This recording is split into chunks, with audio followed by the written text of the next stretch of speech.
All right, here you go with the bull. I'm just saying, son.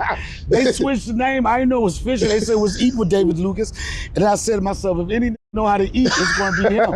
So I don't know whose idea was to trick me. We can eat after this. I got bamboozled, son. We can eat after this. Yo, we really can catch something with this, can't we? Yeah. You know how to put a worm on? Don't disrespect me like that, I don't son. know, bro, because yeah, hold on. I went fishing with old boy you went fishing with up in Washington. He told me you couldn't fish. Who's that? The black dude. Nah, just playing. I went the fly fishing dude? Yeah. Where the worm is, son? Right here. I'm gonna catch something. Hold on. See, I'm a Southern guy. I mean, your physique definitely lets everybody know that you're a Southern guy, son. Do I put the whole thing on here? Yes, sir. Oh, God damn. We ain't sparing nobody, bro. Put the whole thing. We want to feed them a lot. Hold on. It's so crazy, bro. The first introduction to me and you for the world was Kill Tony in 2019. Yeah, to the world. That was the first time. But me and you had been roasting before that. We was roasting out the patio, son. Yeah. They don't understand that. Yeah. And hold on. Yeah, push button. I know how to do this, son. All right. Oh shit.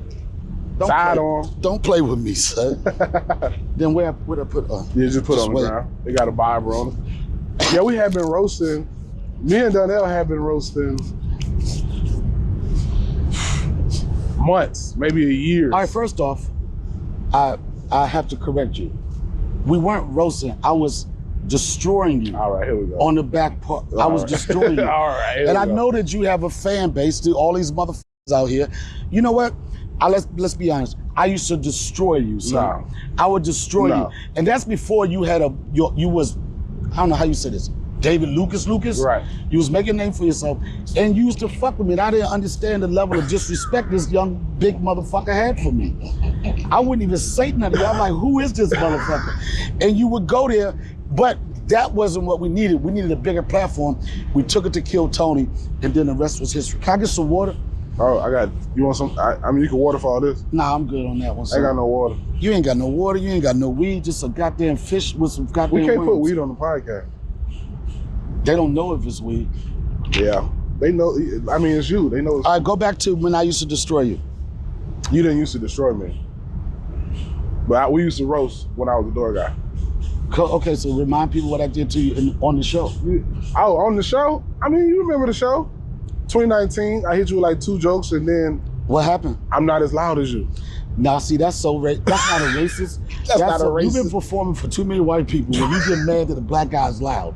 I wasn't mad you were loud. This is what it was. You had a couple jokes, and I will tell you, everybody, at that time, everybody was like, oh man, David Lucas, I think you was like undefeated. You was smashing everybody. Oh, David Lucas. I was like, all right, watch. Went up there, you did a couple jokes, and then after that, it was just rapid fire. It was like AK-47 after that. Tell them to go to the video. If y'all want to go to the video. I couldn't keep up with that. I know you couldn't keep up with because you used to, you're comfortable around white people. I'm coming around black people too. No, but you're more comfortable when it comes to roasting around white people. And this is what white people do. Everything is premeditated, everything is thought. It's like they read off a paper. Well, I so-and-so, and now it's your turn. I didn't grow up like that. Even when I was explaining. I mean, I didn't grow up like that with roasting. I mean, we went back and forth. Right. You know what I'm saying? We called it joning though. Yeah, and where I'm from, we call it cracking. We called it joning, and then with joning, you don't stop. If you got somebody up against the ropes, you just don't stop. You just keep going. And the only time they get to come in is when you take a breath or people stop laughing. So as long as they still laughing, I'm gonna keep going. Yeah. At the end of the day, man, I ain't gonna lie, bro. I was like, man, this motherfucker didn't let me say shit. Why was I supposed to let you say something? And Tony was like, you just gotta accept it. That's the OG. But what was I supposed to do? That was it. On that show, shout out to Tony, on that show, they used built an empire. It's an incredible empire. On that show, they so used to people like, okay, it's my turn. And then when somebody is wild like myself come up there, just go crazy, sometimes people don't know how to handle it. Yeah. I mean, bro, like, I don't think people watch enough of your stuff. Is that a diss? No. I'm just saying, like, I don't think the Kill Tony fan base watch enough of your stuff. They don't. Like, I watch Breakfast Club. Nigga, that's the funniest shit.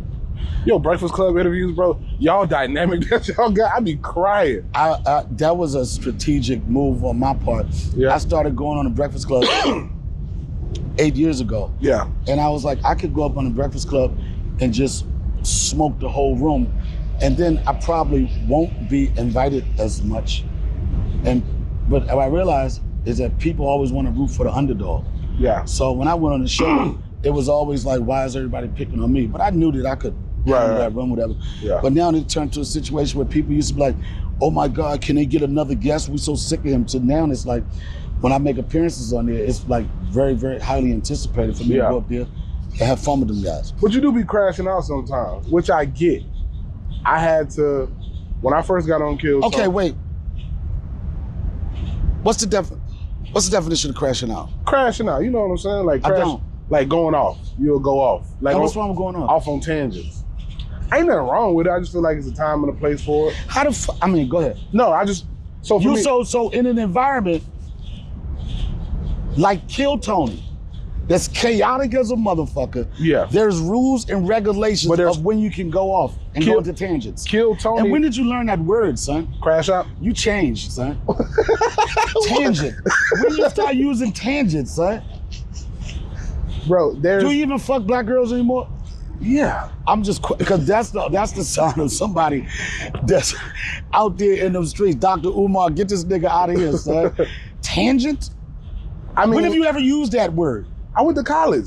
Oh, I didn't know that. Yeah. I went to college. All right. I just feel like Kill Tony is chaos. Right. But it's orchestrated chaos. So it's like wrestling, you know what I'm saying? And there's so much chaos going around, but when Vince McMahon comes out, which is Tony Hinchcliffe, then it's like, all right, we need to. All right, here's what this is a fun fact.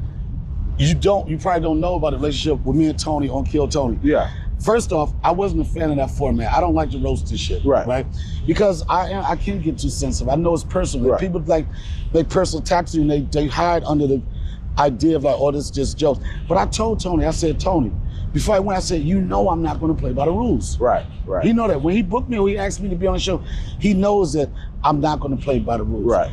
But at the end of the day, if it's entertaining. But you don't want to play by the rules for the sake of the show? Like, all right, like I know, and see, I need to find that middle balance because I know that sometimes I'll go on somebody's podcast and take over because I have a dominant personality like you. Right. But I had to, so it's like, sometimes I'll go on podcasts and I'm very quiet. Right. Just because I don't want to take over their podcast and ruin the episode. So I'm trying to find like the middle ground when I go on somebody else's stuff. I'm not trying to find a middle ground. Really? If I crash out, if I go out on a tangent, I'm gonna do it. But and anybody that books me, certified, so you can, I'm not saying you can, but you have that luxury to like crash out. Why do you keep talking about crashing out, son? What you call it? I call it being myself. Okay. Why you keep talking about crashing out? I crash out sometimes. But why you say I crash out? I'm just saying. Hey, okay, give me an example. Give me a motherfucking example when I fucking crashed out. No, like. Tell me. All right, so like. No, I'm just saying. You keep on saying tangents and shit. When did I fucking crash out? I want to know. I mean. Has anybody? All right. Sir. Here's a crash out. Sir. Have you ever seen me crash out? Do you know who I am? Come here. Man, why you bring him on the Oh, you don't trust black people? Come over here.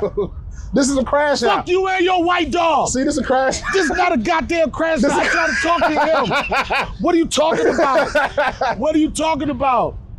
Did you get him videotape that white man? This is a crash out. What is a crash out? You know what this is? What? This is not a crash out. This is called a build-up. Yeah. And it's a build-up because, how you doing, sir? Have you ever seen me crash out? Hell, nah. Fuck, he's scared. All right, so an example of a crash out, you might not call it a crash out. Right. But to the rest of the world, I saw where you was coming from. What are you talking about? I'm about to tell you. So I saw where you was It's called backstory, David. Oh, the backstory. The backstory. And I got some like shit I want to battle. get off my chest. Like roast battle. Yeah. What about roast battle? Did you call that? I crashed out. You call that What crash? did you see?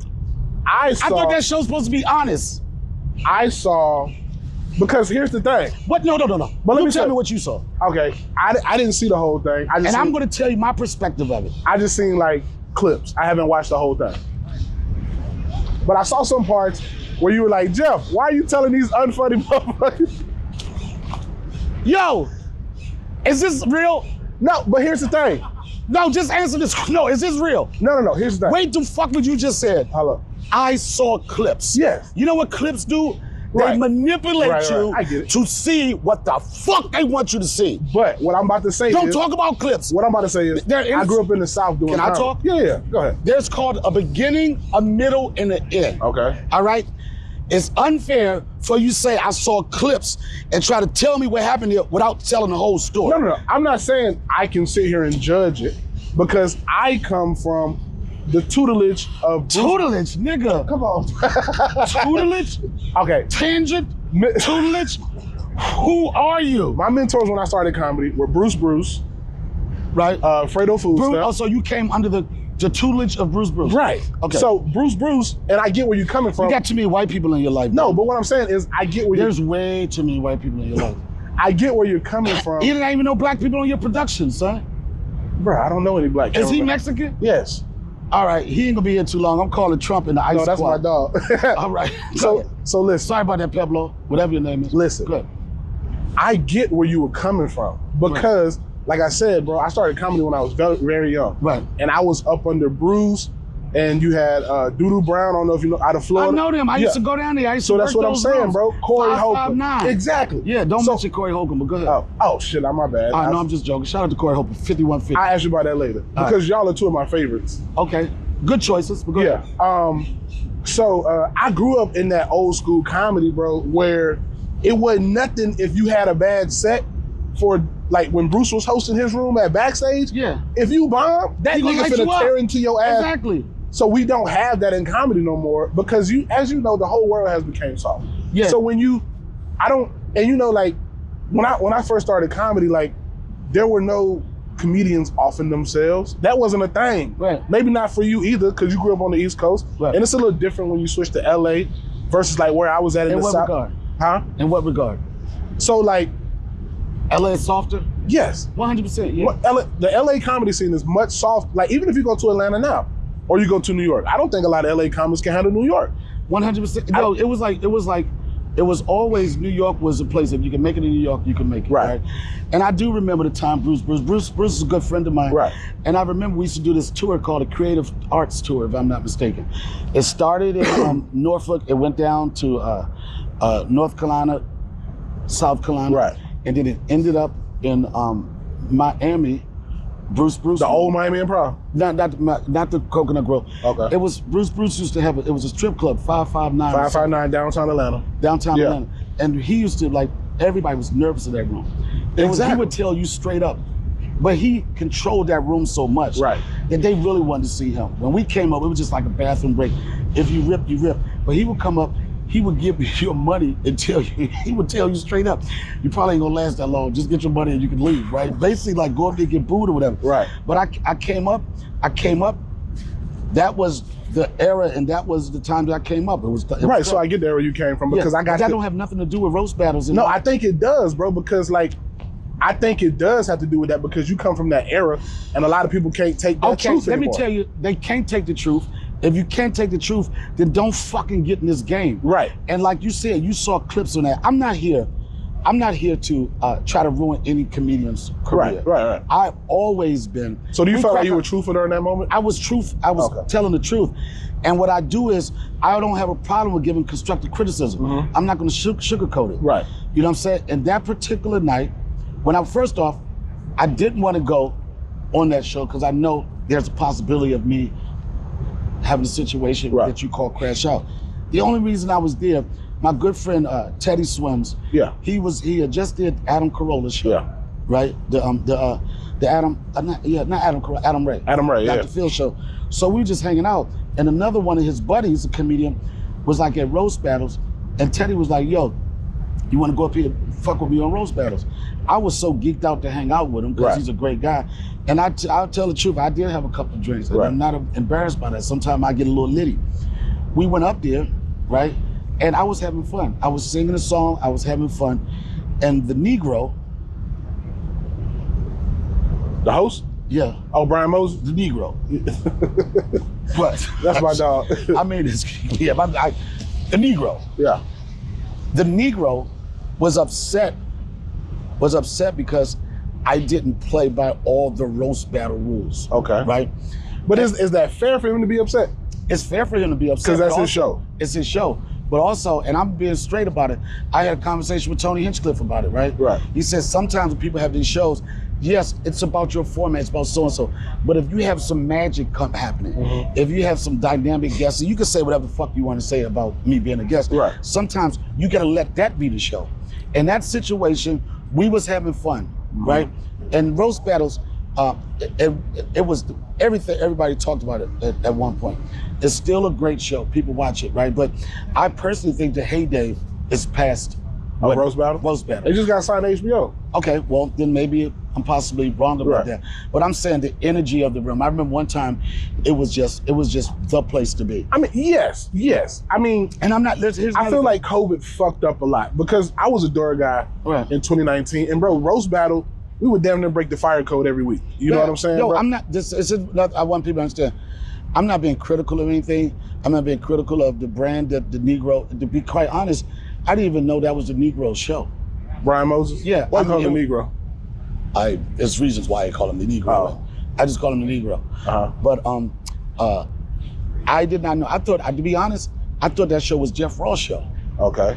And now that I look back at it, then I don't owe this dude an apology or nothing, but I could have been a little bit more considerate of the person that created the game. Right. I got a relationship with Jeff Ross. So whenever I popped in there, whatever, it was never a thought about the Negro. It was about, I'm here for Jeff. Right. You know what I'm saying? And in this situation, yes, it was a little chaos. Yes, I wasn't playing by the rules. Was I giving honest critique? Yes, because those two guys that went up there, I told them, I said, you're not gonna make it. And everybody's like, oh, that's not fair, but I didn't just say you're not gonna make it. I said, this is the reason why it'll be tough right now. This is a big platform right now, right? None of them two guys were prepared. Right. They wasn't prepared. They had one joke, two joke. You could tell they drove in the car together. They even tried to do the bumping mic shit. They wasn't prepared for that platform. Now, maybe if they had somebody not as critical as I am, they would have did better. They wasn't prepared. And I told them why. And I told them that in a situation like this, you got to be ready to step up. You got to have more than one jokes. Right. Don't focus on me, focus on the crowd. They weren't. And when I looked at Jeff, I said, and Jeff knew it, I said, Jeff, and another thing, it's roast battles. Who gives a fuck about somebody's feelings on that? I call that a person, you knew what the stakes were. Right. You didn't perform like you're gonna get another opportunity. Right. There's so many of these motherfuckers now, they perform like, oh, I'll get another chance. That could be your last chance. Yeah. And if you, in that moment, you gotta seize it. Right. You gotta have, and I don't give a fuck what anybody say, you gotta have an outer body experience and people remember you. Right. If you don't, you get criticized and people give you their honest critique. Those motherfuckers wasn't funny that night, son. In a discussion, if they rewind the tape, oh yeah, but you gotta start somewhere, yeah. But that night, that moment, it wasn't there. And I also, after I said what I said, the Negro switched the crowd on me. He was like, oh, you just can't come up here and disrespect us like this. All right, guys, whenever Donnell says something, we want you to boo him. Come on, son, that's your crowd. And that crowd of roast battles, they dare to support the Negro in that platform. Right. So they start chanting, you're not Chappelle, you're not Chappelle. I'm not Chappelle. And guess what? Chappelle is not me. Right. And when I said that, there was another guy, there was a couple of roasters that came on later. There's a black guy from LA, he's homeless. Who? Homeless comedian, Hermaz or something. Oh, I can't think of his, I can't think of his name. I'd love to give him a shout. Tall, dark-skinned dude from Memphis. Yeah. Funny, he's very funny. But here's as an example, this is what they didn't play, they didn't show in the clips. I was critical of those two guys that went on there, right? But then later on in the show, DeHern. Later on in that show, it was a breath of fresh air because when DeHern went up there was another white guy he went through, they destroyed the room. And I said, this is what taking advantage of opportunity is. This is what preparation looks like. So I wasn't trying to be that critical of those. In fact, those two guys I was talking about, they were from Arizona, and I had to do something for a friend in Arizona, a podcast or something that was comedy related. I said, why don't we do this? I would love to invite those two guys out. give them another opportunity to do their thing with a little bit more preparation, whatever, and see what happened. One of the guys showed up, one of them didn't. Then I got a DM from one of the guys that I was talking about, and he said, man, I thank you. He said, thank you because you made me want to be a better comic. And I'll be straight like this, David. If you being pissed at me, makes you a better comic. comic? For you to hate me enough where you be like, I told you, look, boom, mission accomplished. Right. You know? Yeah, absolutely. And that wasn't a crash out. You know, you been booed before? Not booed. I've been silenced. You know what? That's a very good answer for a motherfucker that don't identify what a boo is. I understand that. That's a great answer. I've been heckled badly. Yeah, boo. But I'm telling you. But nobody's been like, boo. Like, okay. Have you been in a situation where something happened where you weren't the reason, you couldn't control it and you had to deal with it? And the reason I'm saying that, because when they started chanting shit on me, I didn't want to leave. You know, I wanted to stand up there and like let them tire out and then go, you know what I mean? Like they'll get tired of it. This nigga got tenacity. Yeah, I didn't have a problem with that. But that was somewhat of a crash out, but it is what it is. I mean, bro, here's the thing. Like, you're a good comic. Great. I don't know if you're gonna, great. Okay, great comic. We'll put it there. Yeah. I saw you do a set at the Hollywood Improv maybe 6 years ago. I wish you would have recorded it. Nigga, you did the set in Korean. Oh yeah, I remember that. I did. Cause you were like, I used to work in call centers. I was no, I was in the Air Force. I was in the United States Air Force. Yeah, something right. For 4 years, so I learned, and I'm not like people in my bio or whatever, you Google me, it says fluent, but I'm like conversational level. And I think that night I had enough Korean, I knew enough Korean where I could drop a punchline in Korean or a setup or something. But it's always like, whenever I'm doing a show and I go into any part of my Korean stories, when it's somebody Korean in the audience and they really validating what I'm saying, that's like some magical shit. It hardly ever happens. Nah, you was killing for like 20 minutes in Korea. Yeah. And bro, like it's crazy, bro, because like we were talking about you and the Corey Holcomb thing, right? Like when I first came to LA, you were like the comic I saw that made me starstruck. You know what I'm saying? Because I saw you at the Laugh Factory, and you were doing a joke. Take it in the face. Yeah. Take it in the face. And you were talking about, at that time, I think a killer whale had killed somebody. And you're like, that wasn't a killer whale, nigga. That was a shark in witness protection. I thought that shit was funny. Oh, that's funny. And you were doing the Asian, why do Chinese men walk with their hand behind their back? Hand behind it in a sideways walk. Yeah. And the thing about it is, like, I call it Chinese, but anything that connects me with like the Asian community, it's Korean, but I know motherfuckers just say Chinese, but that was just all takes from me being stationed in Busan, Korea, and building relationships and friendship with some Koreans over there. Yeah. So, to that thing, all right. I think I just gotta say something. For all you motherfuckers that's watching this right now and saying, I can't believe he hasn't walked off the show yet. Fuck you. Okay, go ahead. I ain't that type of guy to push you to make No, I'm just saying. No, so there's still time. Man, fuck this show, man. Ain't no goddamn fish. Ain't no motherfucking fish on this motherfucking show. This motherfucker keep talking about trying to push me, talking about crashing out. I came here for you, motherfucker. And now you trying to give me a fucking calm ass introduction. Well, Donnell, you know sometimes people might not understand your personality. Have you ever thought about seeking therapy? Teddy Swims is a good friend of yours. You know he has an album, I Tried Everything But Therapy. Donnell, have you taken these steps to better yourself as a human being? No. Where's the motherfucking David Lucas I knew at the fucking Comedy Store? Bro, this is the podcast. This the What the fuck is the difference between the podcast and the real shit? We shouldn't be Why you niggas living behind? We shouldn't be Negroes. We shouldn't be sitting here just roast battling each other the whole hour. That wouldn't make for a good podcast. I think it would be very engaging. Yeah, but this is now. I think it's what okay. But this is now. You're in your professional bag right now. Yeah, I mean, we doing. And I know podcast. people are gonna say, "Damn, he won't even let him talk on his own podcast." No, you good. I'm gonna be quiet. He's letting me talk. No, you can talk. Go ahead. So, bro, I saw the clip last year, and like, no, the whole thing. I think I saw the whole thing. And y'all are two of my favorites in the two black comedy legends. Yeah. I saw it. It made me sad. Right. And it's like, everybody know how. What made you sad? To see y'all going at each other. Why was we going at each other? I think, from what I saw, Corey was on stage. Yeah. You were leaving. Yeah. And then he said something. Yeah. And then y'all went back and forth for maybe 2 minutes. Okay, here's the story. There's two stories. Everything has two stories. I was at Chocolate Sunday. It was 3-show night, right? I didn't want to come back and do the late show, but I didn't want to let Lonnie down. I really love Lonnie, and I didn't want to compromise the list. So I came back. I went up there. I was closing the show. Well, I thought I was closing the show. Destroyed the show, right? And I'm leaving, and I'm thinking like, all right, good night, everybody's leaving. And then they say, we got one more comedian. I was like, oh shit. And it was like, then they introduced him, right? And it wasn't no thing. The unfortunate thing about it is that I'm a fan of what Corey Holcomb does in regard to dark comedy. I've said on many platforms, he's one of the only comics out there that could have the entire crowd ready to leave, right? Like, but they still stay. And they'll stay, he'll do a punchline and get them right back. He's a master at that. So, but the story, he came in after that. But also, I know, like, I would see clips of Corey every opportunity he has to talk about comics that are respected. Comics are doing well in this business. Comics that are paid away. It's always a place for him to try to downgrade what those people done. And everybody. I think Corey's just a shit talker, bro. I said he's a provocateur. Yeah. I understand that, but some people react to that different. Because he don't got no malice in his heart. I know him personally.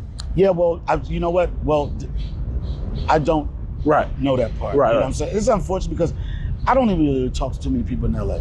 And Corey was one of the guys that, we would talk shit. It wasn't no like, go hang out, have dinner, but we had mutual respect for each other. So he went on and he said something. And I just wanted to hear what he said, because I will say, I was a little charged up because, every time you see a clip on him, he's talking about people in the industry just sucking dick and everybody's getting fucked in the ass.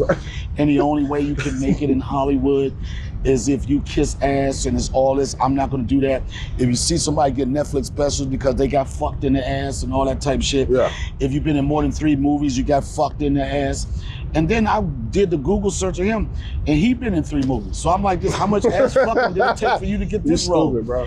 But the point, and I did take offense, because everybody knows that me and Dave Chappelle are colleagues. And more than that, we're good friends. I consider him my brother. And I consider, like, a lot of people not like this. If you speak on one person, it's like you speaking on the family. Yeah, I get it. Right? Because he's cultivated a family with y'all. And I will say that I did get triggered that night. I got triggered. And I said, Corey, I yelled out. I said, I've been in 3 movies. I ain't been fucked to the ass. And then he said, who's that? Or Donnell? Or comedians be mad at me because I tell the truth. I keep it real. I'm like, but you spreading shit is just bullshit. Like, I know you have a platform. I know people that come check you out, they come to hear you say this, but a lot of this shit that you say is fucking bullshit. And another thing that's interesting about these people that take the side of Hollywood ain't shit.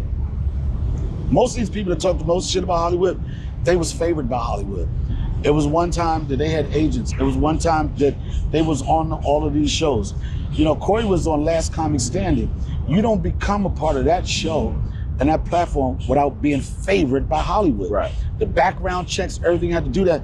So my thing is like, you in good favor with them, then all of a sudden, for some reason, the industry is not fucking with you anymore. Yeah, but I think it's the Patrice thing, bro. Just like a self-sabotage. Like Patrice later on in life, you know what I'm saying, bro? Like, because me and Corey have had conversations where, like, because me and Corey have a similar style. We're both dark comics. We both talk about taboo subjects. Very contrarian. So, bro, like, after the George Floyd thing happened with me, I went to go see Corey. Me and Corey had a conversation for like 45 minutes. And he was like, hey, this is where I fucked up at. You know what I'm saying? So, he's like, this is where I fucked up at. He was like, but they fuck with you, young brother. And he was like, all you gotta do is have mercy. And let me tell you something.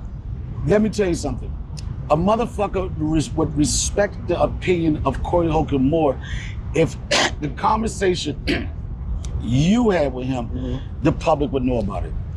You know what I'm saying? Like, that was a private moment between you and him, right? But that was honesty. It was like this, yo, I did this. You never accountable for anything. I did this, and this is the reason why I have this. But another thing I respect, that, okay, you banned by Hollywood or they don't fuck with you, but to be able to still create a platform, people love him. Those 5150 niggas are real. They'll fight you by court. They'll fight you by court, but I will say, because of me, I've been in places where 5150 motherfuckers been there. Yeah. And they came up to me and straight up like, yo, man, I wish y'all could squash that. Because they got love for me, my hustle, and the same thing. Right. It's like, me and him can do the same shit. And then when you think about it, bro, like, honestly, how many black comedy legends do we still have alive? Right. I mean, bro, like, at the end of the day, if you don't do shit else, right, like, a motherfucker would be happy to get half of what you have done, right, or even a fourth. Right. Like, a fourth of what you've done is still called a good career in Hollywood. Right. So it's like, we got people like you, we got people like Corey Holcomb, who was on Family Guy and the spinoff, The Cleveland Show, yeah, and Black Jesus, right, and probably would have got a lot more had he, you know, not said something. Yeah, but see, that I don't understand. Bottom of here's Hollywood, yo. Either you gonna fuck with it or you're not. But can you admit that Hollywood can make you jaded? Yeah, if your mind ain't strong, so everybody don't got. Well, then guess what? Go stay on the road. Go get a farm somewhere. Go out, go pick your bag up and go back. Yeah. You don't have to participate in the I'm sure thing. Corey's a millionaire. Yeah. I mean, possibly, who knows? I'm not counting no pockets or anything. But I mean, he does well on the podcast. Yeah. And he's selling out theaters. Yeah. I mean, the thing is, it's like I don't have no personal issue with him. And even when we was going through our thing, the thing that would fuck me up the most that I really took offense to was like bringing my family involved in whatever we going through, talking about the mother of my child, talking about my son, anything. Yeah. To me, that's off limits, you know? And to that, I'd be like, fuck you, to that. You know what I'm saying? Yeah, because Corey go for the juggler, bro. Yeah, but I mean, go for the juggler. You can go for the juggler, but you got to also understand that, like, there's people that are fans of mine. I'm not on no rah-rah shit or whatever, but you don't, certain shit, you just don't fuck with. You know, even fuck the old mafia motherfuckers, or what was it, Scarface? When the motherfuckers say, I told you no children, no women and children. But that way he got the hit on him. Yeah, so, you know, that's that. But I'm not here to, I wish the motherfucker well, but. I mean, one thing I do notice on the black/urban side, whatever we want to call it, of comedy, we don't have any community like the other side. I said it's because like all of the black legends is beefing. Like, imagine if y'all came together. You know what I'm saying? But most brothers think that it only could be one motherfucker on top. Which is not true. And then I even make the conversation. I look at like, you know, like what helped your career, the unity, the connection you had with Rogans, the connection you had with the Kreischer motherfuckers, Tony Hinchcliffe and shit. We don't have that. You know, we don't, in the black community, we don't have like a unit. Okay, if you fuck with this crew right here, it's gonna blow up. Even when I first started, the first time I did Rogan, and I was talking to him about having a young son and not wanting to work as hard on the road. I want to spend more time with my son. And he said, start a podcast. I was like, man, I ain't no money in podcast. And then I Googled his net worth. I was like, all right, let's revisit that podcast. Like, what were you saying about the podcast? Rogan's a genius, bro. But then I was like, man, because at that time, I had a YouTube page and I had about 5,000 subscribers at the time. And I was dealing with this social media person that took all my shit down. I didn't want to start from zero. And I said, how do I start over? He said, it's simple. He said, you do a podcast, I put it on my platforms, you do the rounds, and I did that, and it started taking off. But I appreciate the fact that Rogan, Bryan, Callen, all these guys, they have a system where when they fuck with each other, you're gonna get some success. Right. It's proven. And I wish the black community could do that, but sometimes motherfuckers too petty. Everybody just wants it for themselves, and it's a known fact. Motherfuckers don't work together in that unit, like that. Then you got people that, you know, I say Kevin Hart as an example. Kevin Hart has done so much for so many other comedians and his shit. circle rich, and you know, like his circle rich. You got people like that, and then you got people that want to talk down to him. Talk shit about it. So I can't never talk shit about somebody who worth more than me. Yeah, and I just don't understand if we ever have that type of community where we look out for each other and not be selfish. Yeah, we haven't really seen a black platform since Def Jam. Def Jam. That's why I say Comic View. Nobody really supported it. They tried to bring it back. No, but I'm gonna tell you, our community is so fucked up at times. I use this as an example. Spike Lee should be one of the most coveted directors in the history of filmmaking. Absolutely. You know, the chances that he took, his commitment to telling black stories, black actors, black production and everything, he should always be doing films. But what happened is, you say, Spike Lee, we want you to do this, we want to do that. I do all of that for you guys, and then y'all don't want to go to the theater. You don't want to buy the DVD. You want to go buy it on 125th Street. You don't want to do it, and the money is in motherfuckers showing up. So what do you think the difference is between Tyler Perry and Spike Lee? Do you think that Tyler Perry's shows are just a little more easily digestible than like watching? You know what's so funny? I was watching, the last Tyler Perry movie he did, that was the first time I ever watched a Tyler Perry. Which one? The one when they went to the Bahamas. Oh, the wedding? Yeah. Yeah. I watched it and I was like, man, this is funny as shit. And the reason why I said it wasn't like, it's not something you look at like, is it the best acting? Is it this? And a lot of people say, well, they do these stereotypes. Man, that shit was so fucking funny because it was true. Right. And one thing I think people like about that brand is that whether you like Tyler Perry or not, it's somebody that you can relate to. Relativity, yeah. It's like this, oh, I'm the uncle. I'm the aunt. I'm the aunt that be still thinking they got it and everything. Right. And but another thing, the difference between Tyler Perry and Spike Lee is Tyler Perry, no matter what nobody say, he came from the mud. Yeah, sleeping in his car. He started that brand from 10 people showing up at the theater, 30 people. You know what I'm saying? That genre of style of plays and everything, he owned that. Yeah. And those people grew with him. He was going hand to hand. Another thing, it reminds me of Kevin Hart. When Kevin Hart first started, he was like, people think he came out of nowhere, but Kevin was doing shows, doing tours.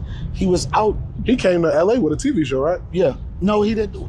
Well, people say, I heard that talk like, oh, how you just come to LA with a TV show? If you popping in New York, you popping in LA. If you the shit in New York, LA is talking about you.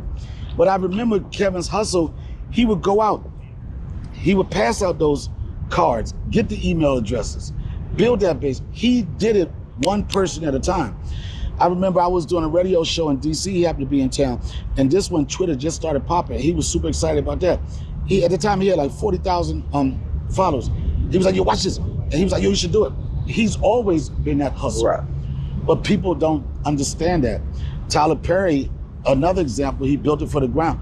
People always think, you know, this scenario, this story, like, oh, they made you wear a dress, or they put you in a dress. Have you ever been to Tyler Perry Studios? Have you ever been to Tyler Perry Studios? The first time I was doing Wild 'N Out, I went to Tyler Perry Studios. It's like it's an old military base. When you first go in it, it's looked like Fort Knox or whatever. It's like this huge structure, these big ass Jumbotron LCD screens. And then you go through there, you're like, God damn. Then you go down, you make a right, then you see a studio, Harry Belafonte studio, Oprah Winfrey studio. You see all of this shit he built, and you say, from a dress? Right. You know what I mean? Like, we put energy into the dumbest shit. The dumbest shit, yeah. The dumbest shit, like a dress, Hollywood. Like Marlon Wayne's talk about, man, get the fuck out of my face with that small-minded way of thinking. You know? Sick. Yeah. Yeah, I mean, I remember when I first started comedy, my granddad told me that. He's like, don't let me keep you in no dress. And I was like, but what if that dress set up generational wealth? Right. So what, you gonna be mad? You work at a textile plant. Yeah, but people have what they prioritize, what's important to me, what's important to them. Yeah. Ving Rhames played Holiday Heart. He was a transgender, and he was. And even when he got bent over in Pulp Fiction. No, I couldn't. No, that's attitude next level. Never that. You could have did that. Nah, none of that shit. You know, it's so crazy because I was on HBO's The Wire, right? Yeah. And then when I was on The Wire, that role of Omar came down to me and Michael Kay. Okay. Right, I was part of HBO's The Corner, Robert Colesbury and David Simon. They were fans of mine. And when I booked the role of Damian Price, Robert Colesbury, RIP, he said, Donnell, you know, we wanted you, we was thinking about you really strong for Omar.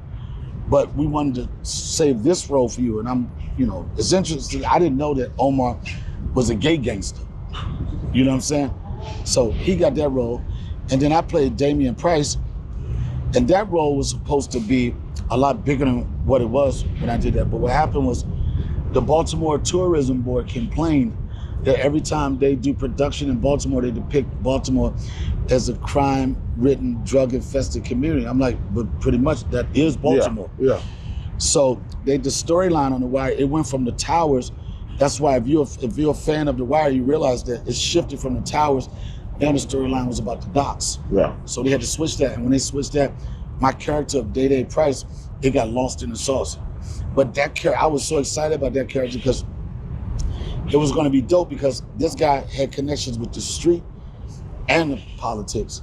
So, man, I was like, oh, man, I'm going to be a cool motherfucker. Then I could be street. And there's a lot of things layers that I wanted to put on the character. But when the storyline changed, it was gone. So how did you end up linking up with Chappelle?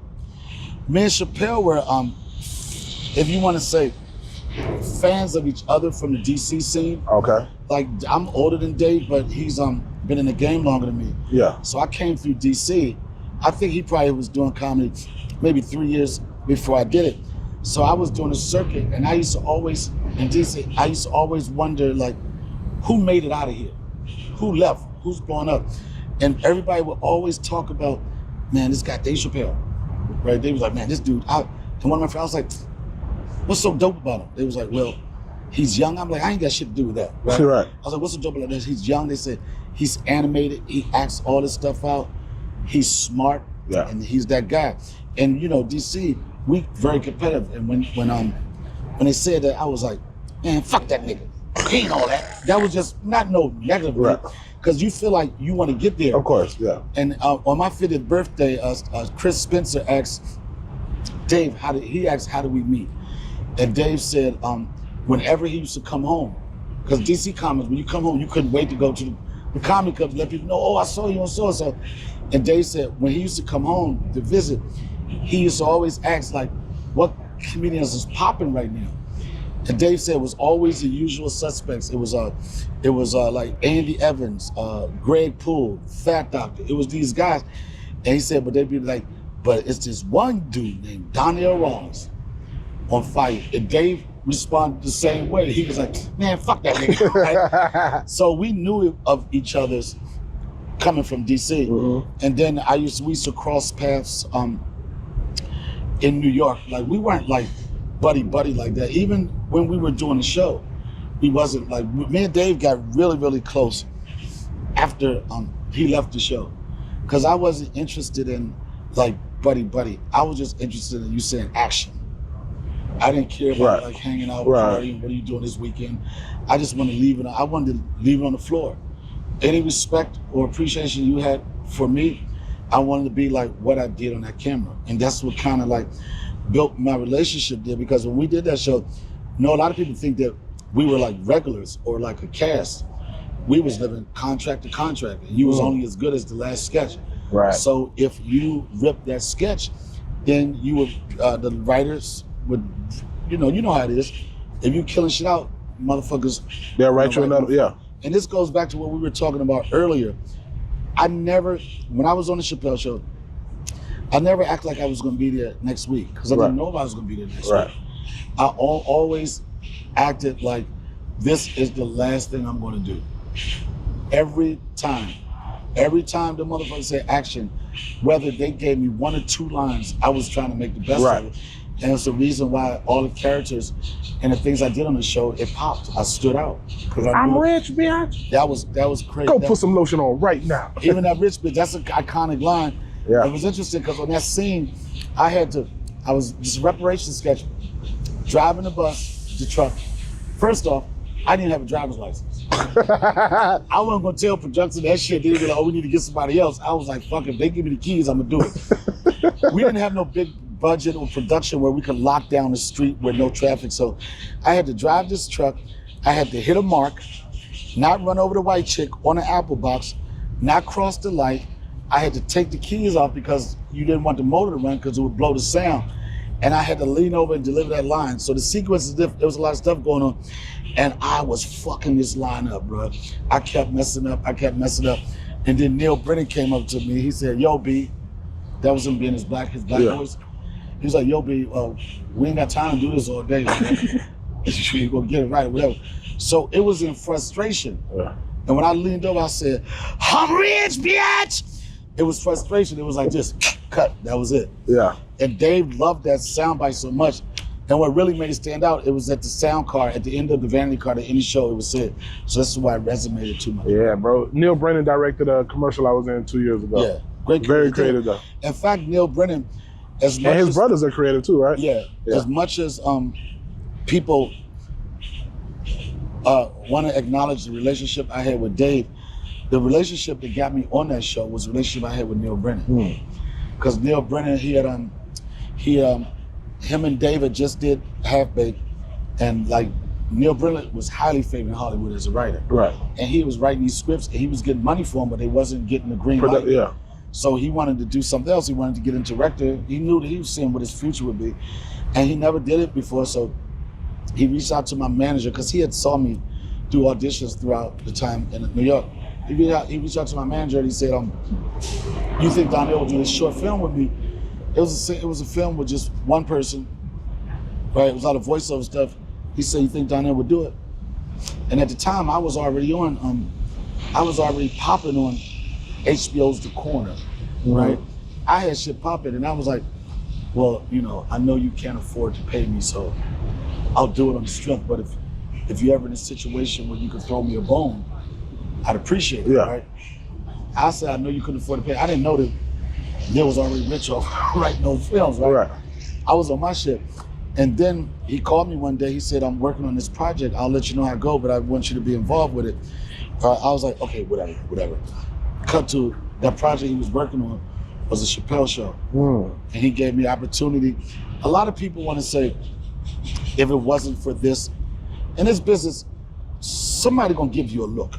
It's consistency. It's consistent. And a lot of people want to say, if it wasn't for so-and-so, you wouldn't be so-and-so. But I put it like this, even with the Chappelle show, Chappelle and them put together a bond team. Yeah. That includes executive producers. That includes production. That includes grip. That includes makeup.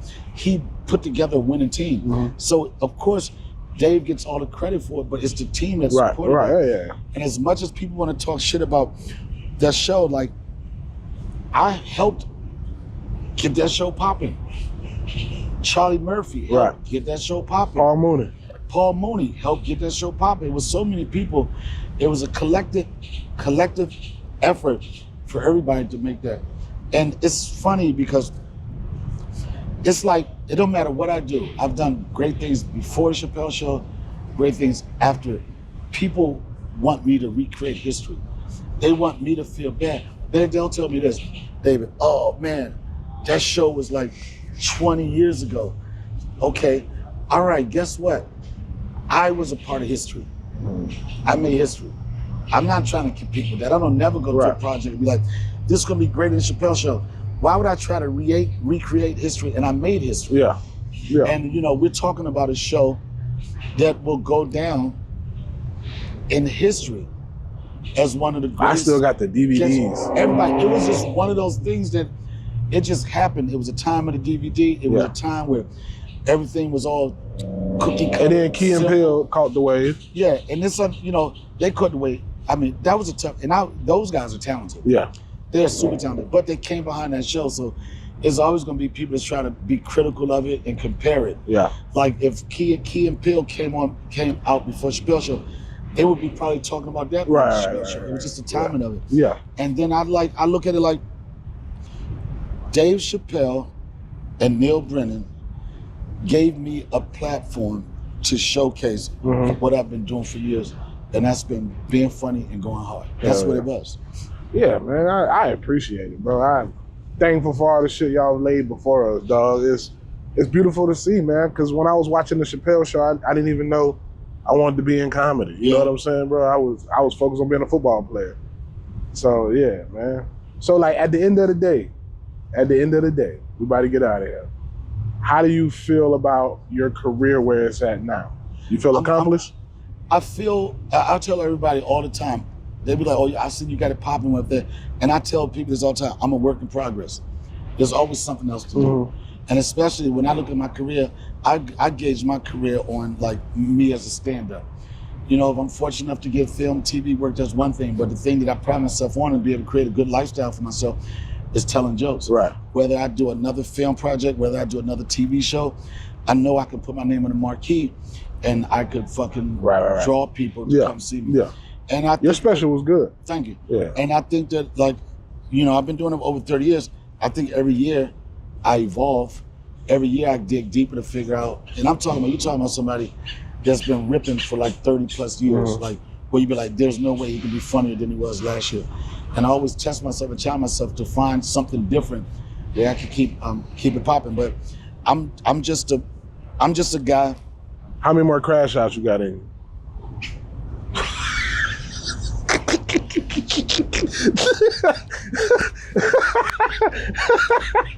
Fuck you, man. It's that bullshit. It's the bullshit. This is called black on black fucking crime, man. I came in here with a positive goddamn attitude. He brought me down to this fucking AIDS-filled goddamn river. Ain't no motherfucking fish in here. Look like salmonella poison, all type of shit. It's condoms, HIV needles and shit like that. And he's sitting up like he a politician and shit like, so Donnell, what is the question?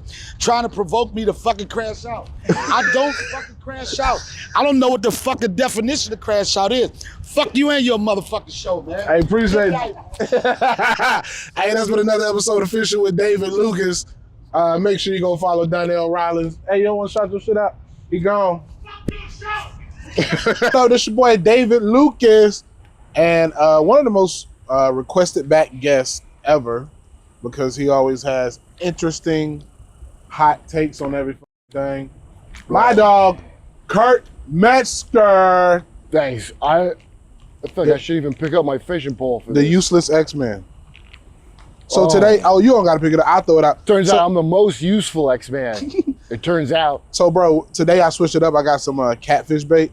Oh. From Berkeley, goat bait. Okay. Because the worms ain't been doing shit.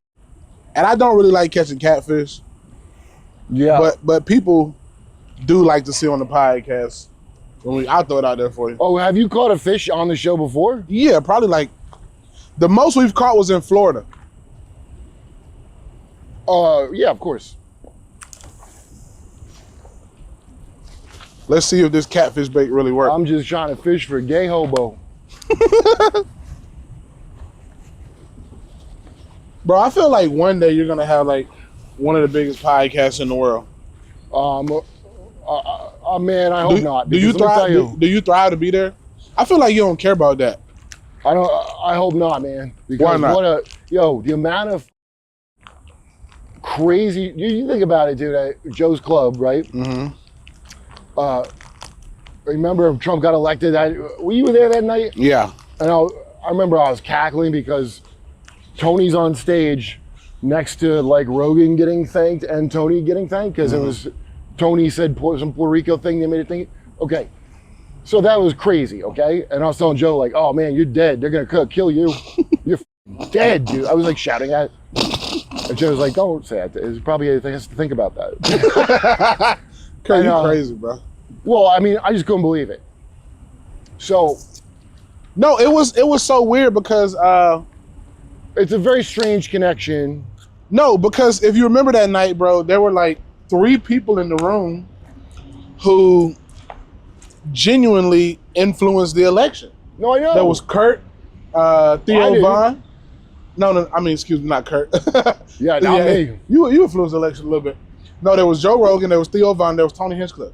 And when it comes to, you know, the Republicans, those were like the hottest takes on anything Republican within like the last 3 months. Here's a big thing that all Joe did. Okay. So you know the Nelk boys had fucking Bilbo Not a Jew who on from, you know, what's his fucking Milkowski on? The president of fucking Israel.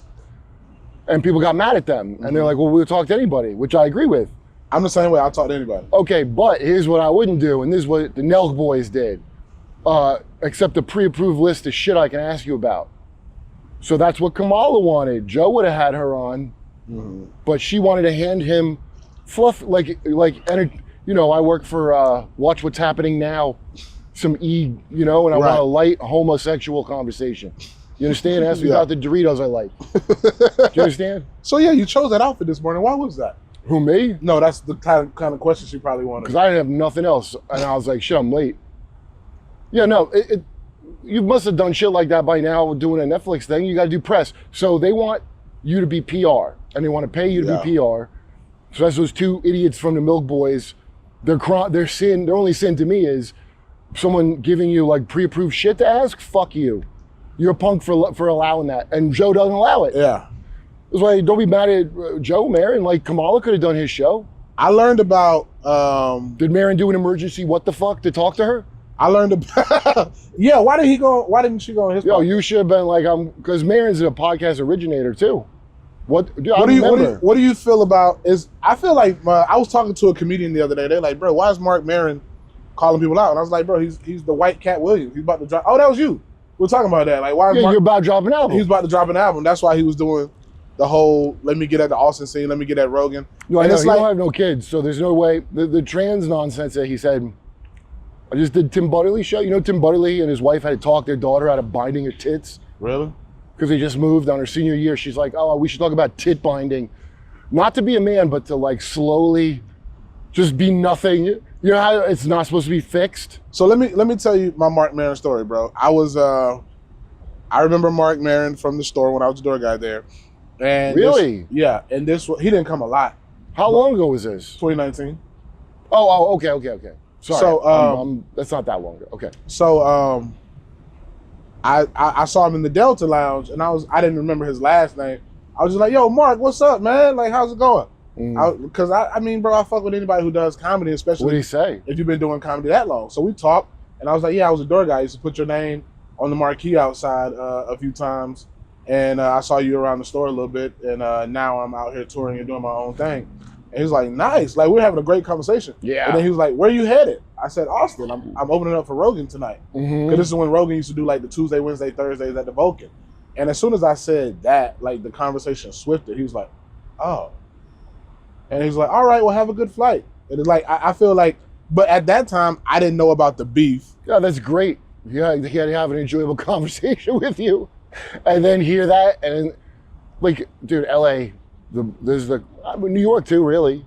I mean, it's like everywhere. I don't know where the fuck you're supposed to go. But that fucking fall in line shit that bugs me. Like, I don't ever fucking fall in line with them, but everybody wants to be prom queen still. Yeah. People older than me. I mean, bro. The good dude gave me my first writing job is Marin, dude. Mark Maron did? Yeah, I love that dude. It's just like, it's like, you know what? I mean, he went off on what was that, Bad Friends? Yeah, that's to promote the thing. Yeah. It was Cat Williams-esque, but not as hard as Cat Williams. But then it's like, Cat Williams predicted a lot of shit. The only thing I didn't find him to be controversial, anything that he said. Who, Cat or Mark? Yeah, Cat. People act like it was mind-blowing. What? I don't think this obviously gay guy is gay. You can only talk shit like that when you got either the credentials or the talent to back it. And Cat has a 20-plus year career of great stand-up. You could talk that shit and be nobody, and I do. But nobody's gonna listen. Well, here's what happens. First, I blurt out a thing at people that, by the way, I caught on to probably pretty late. It's not like I fucking was first to figure out something. And they go, shut up. And then later, that's what they think. So I don't argue with nobody. I don't care if you agree with anything I said. My favorite time will tell you. And I hope I'm wrong. By the way, I always hope I'm wrong. I love seeing you in the green room, bro, when you and Rogan be talking, dog. That could be a 3-hour conversation. Yeah, because you know how the green room, there's always like a power thing in the green room, depending on who's there. Some people are like the most laid back. Yeah. I mean, bro, I didn't understand controlling the green room until... Why would you have to? Well, I get it now because, comics, Rogan doesn't want you bringing people in there. Like, he's like, after the set, we can party. But, dude, I've seen him just get swarmed. That must be draining of energy. He's getting swarmed with... So, anyway... Boy, I'm the worst at going on tangents. Goddamn. Do it. I don't give a... I like it. No, I meant to say... there's like... intel people going in and out of that club, dude, all the time. You never know who's for you and who's against you. Yeah, I don't give a shit either. Like, that's why I'll just say whatever I think, and I don't have like any dark secrets that I gotta fucking sweat all the time, you know? Like, but anyway, this people, of course, Trump got elected. And if you notice after the Epstein thing, where Cash and Dan Bongino, that punk, where they both come out and start lying for the system, right? Yeah. Cash tried to go on Rogan and Rogan doesn't attack them. I don't see people get mad that he's not attacking. Like, I would attack them, but I'm not a good interviewer. A good interviewer is not gonna attack him. Yeah. He jiu-jitsus him. Yeah. All he's doing is letting, dude, it's not even I don't know why this should be a genius move, but I guess it is. He just lets them talk. And then eventually, they all think they can they all think they can pull this off. They go to coaches to learn body language shit. Right. Hunter Biden did that in his old interview about Burisma. And people were, because everyone's analyzing their body language because they have to lie for a living. It's ridiculous. And everybody, so then here's who's the guy who makes Dilbert? Scott Adams. You know way more names than me. You heard of Dilbert? Yeah. Dilbert is a good comic. Scott Adams is like the guy, he's like a kind of nerd that like his take, no one likes it ever, like no side of anyone. Yeah. Which I could almost respect, but they're genuinely stupid shit.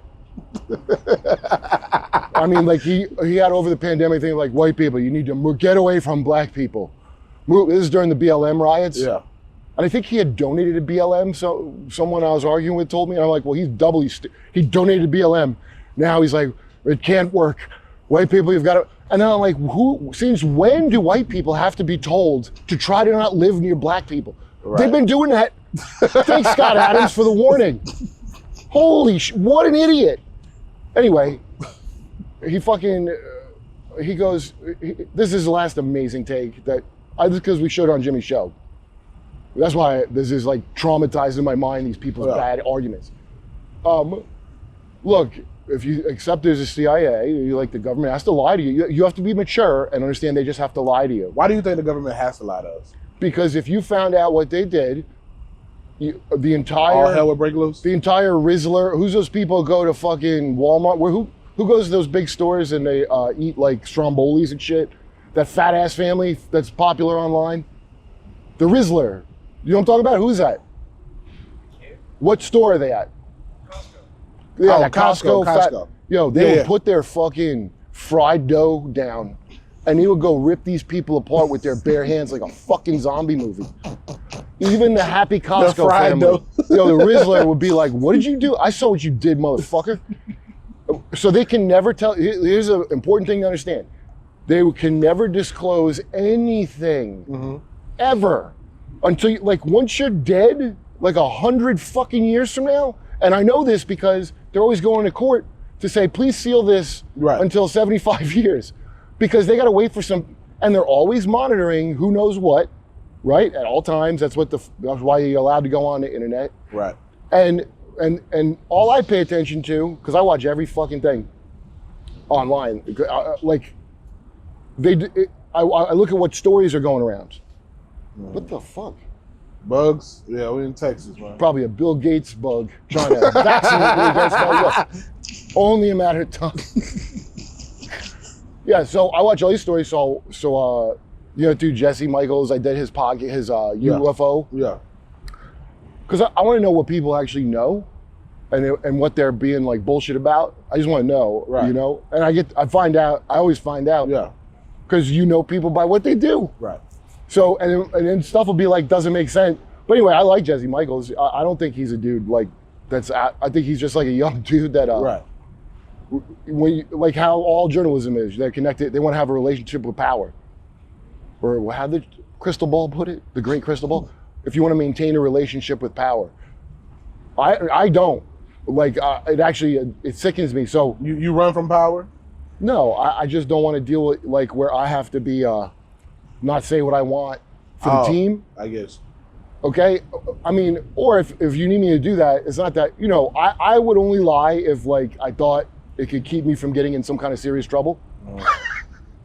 I would only lie if I thought it could spare me any inconvenience of the truth. Isn't that what most people do? Yeah, so. Unless you're like a habitual liar? But what happens is people, you know, what Kat was talking about with the obviously gay Shannon Sharp. Right. You think Shannon's gay? Yeah. Yeah. So why haven't any gay guys came out yet? I think he's gay simply for this one thing of his leaked Instagram of, oh my God, I am having sex with a woman. Oh no, I hope no one. It was the most like calculated thing I've ever fucking seen. What if it's a conspiracy theory that he got the white girl to sue him just so he can prove that he's not gay? I mean, that just seems overly complicated.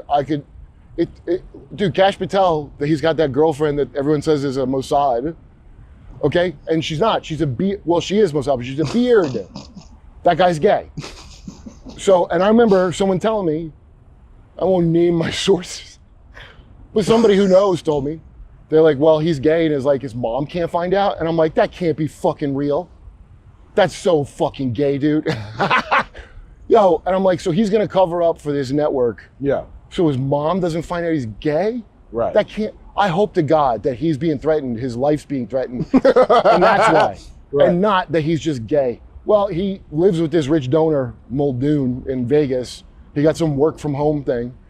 And he lives in a goddamn Vegas mansion with some old man donor. Yeah, that's weird. And his girl's like pretty hot. His Mossad age, you know, like. Well, that's kind of like. I like Bible pussy, dude. That's kind of like. I've been in a lot of Bible pussy.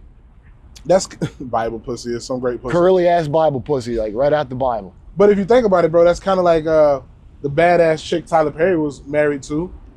I didn't even know about that. The Ethiopian. He was married to like an Ethiopian. She was bad as hell. I think they had a kid. Yeah, those are hot chicks too. And now he's being sued by the white dude for sexual harassment.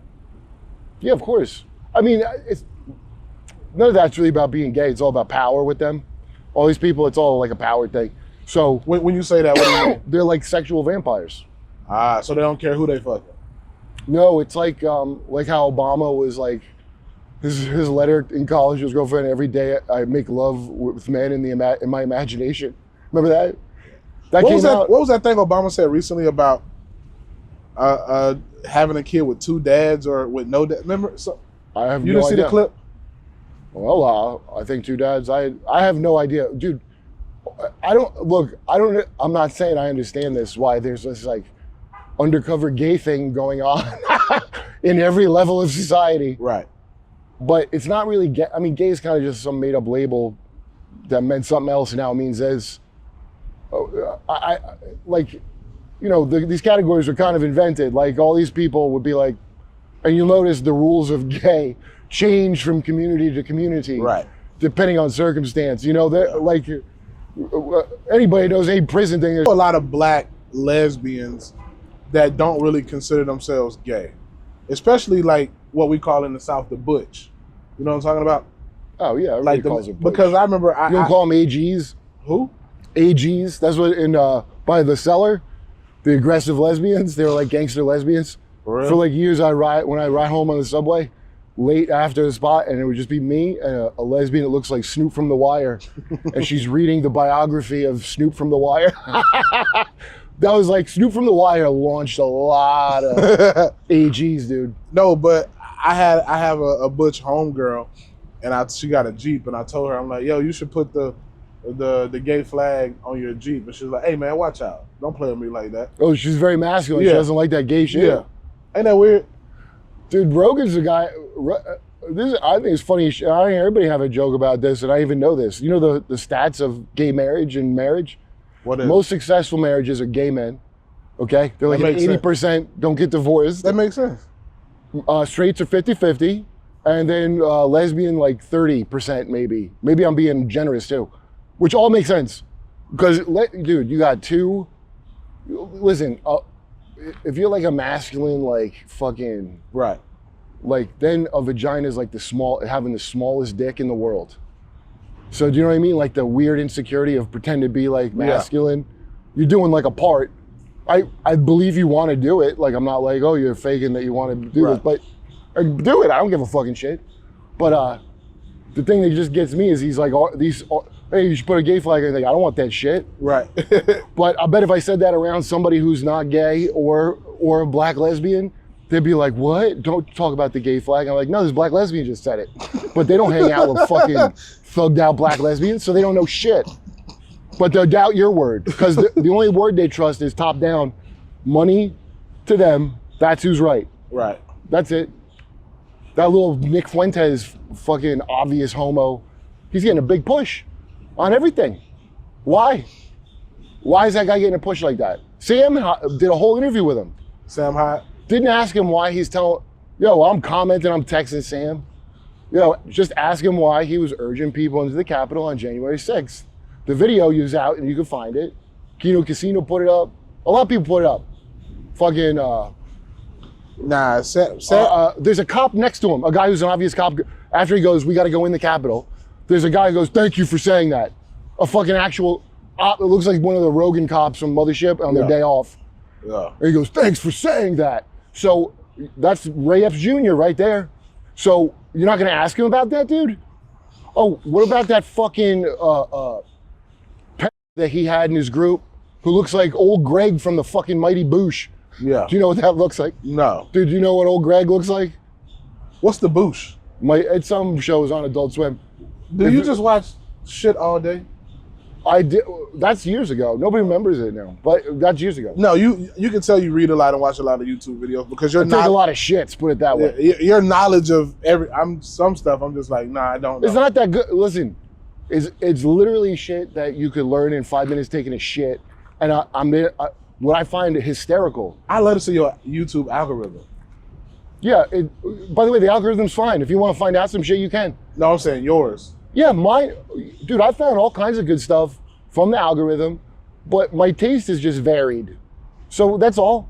Or like, sometimes I'm like, maybe I smoke too much, I don't know, I smoke a lot of I'll bring some White Claws over one day and watch YouTube with you. Well, White Claws are mainly for work. I want to, in my just regular time, have White Claws. I want to like, podcasts and any work I have to do. Nah, I watch a lot of body cam footage, bro. That's my favorite thing.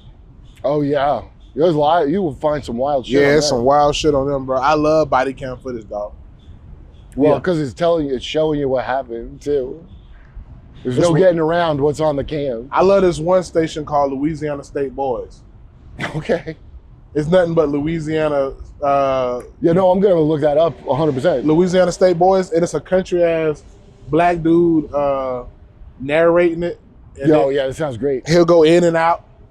In the beginning, like Louisiana State Boys on the highway. It's like, it reminds me of like being a kid watching like Cops. Just yo, because I'll watch Cops now if the times I've seen it, old like 90s shit. If you look at it now, it seems crazy.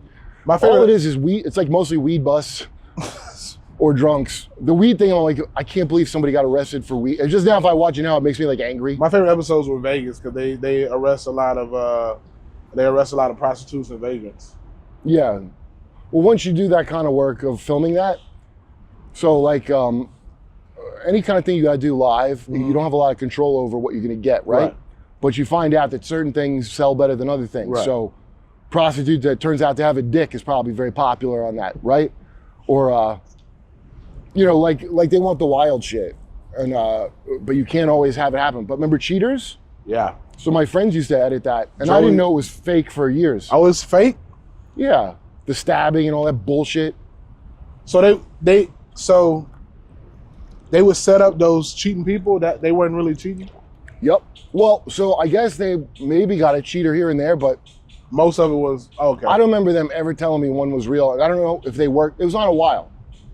And they might not worked on it in the beginning. It's still, I don't know if it's new episodes, but it still comes on. Well, then when I think about it, because Jay would always get like the too hot for TVs, like Jay always loved any celebrity fucking skin reveal, you know? I remember those. There was a magazine called, but I remember like they used to advertise those videos late at night. So so when I think about it, this was weird. You know, they show the video of the fucking. So, and I never at the time cared enough to even think about it, but I was like, well, were they, because you could get a too hot for TV where it's like the fuck scenes. So were they fucking, did they undercover shoot a porn? Like, and maximize their value of their show by like, you have the one you show on TV and then I can buy the porno tapes of what, because it's fake. It's brainless TV that people like to watch late at night. Well, I like that, but now, you know, I remember my grandpa, I didn't want him to know I smoked, but he saw I was an addict to smoking. So I remember I just, fuck, I'm gonna smoke. And he goes, oh, and he didn't say nothing bad to me about smoke. He just told me, he goes, I used to smoke for many years. And one day, they put something new in the cigarettes. I could taste it because I really like to smoke. And I was like, and I told my grandma Ann, he goes, I'm not smoking these anymore. There's something in them.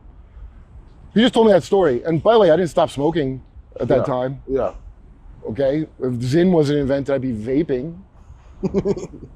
But that's like him, dude, he was there when the shit flipped over and they started putting the shit in your cereal that makes you an aggressive lesbian. What? All this, dude. Oh my God. You really, like RFK. This is how pathetic. I can't say this enough. America should just be a podcast now. It's not a country. It should just be a podcast, ruled by advertising like it is. I mean, it is a podcast, bro. We're like a fucking reality. So does that. Just don't blow nobody up and be a podcast. We're like a reality show, man. America should come included with Sirius satellite radio in your car. That's what America is now. Yeah, bro. Didn't they just fire Howard Stern? And he was required with your car. His whole thing was like based on bullshit. Yeah. What was it? A lot of US aid was gone, and a lot of fucking things are suddenly getting canceled. Cause I didn't know they were paying him like $100 million a year. Dude, why are a whole bunch of things that nobody listened to and nobody watched? Why were they getting all this money? It's not taboo anymore, bro. I feel like. Why were they getting that money? Because, bro, there was a time before you could easily access gore, like gory material, when Twitter wasn't around and Instagram and YouTube. Like when Howard Stern was popular, like that was the goriest thing you could get. You can go, listen to Beetlejuice or he would have the small dick competition like that. He was the innovator of gore. Or not even gore, just taboo stuff. I consider it gore. I think that's fair.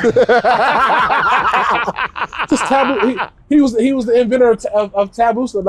They took a chance on a freak. Yeah, no. It's like a Larry Flint kind of guy. Yeah, and then when the internet came around, it's like, oh, we can get this stuff. Look, once you get old and rich, and turn into an old Jewish woman, which is what Howard did, he turned into an old yenta. He used to talk about yentas all the time. It was like, oh, New York, that fucking kind of broad.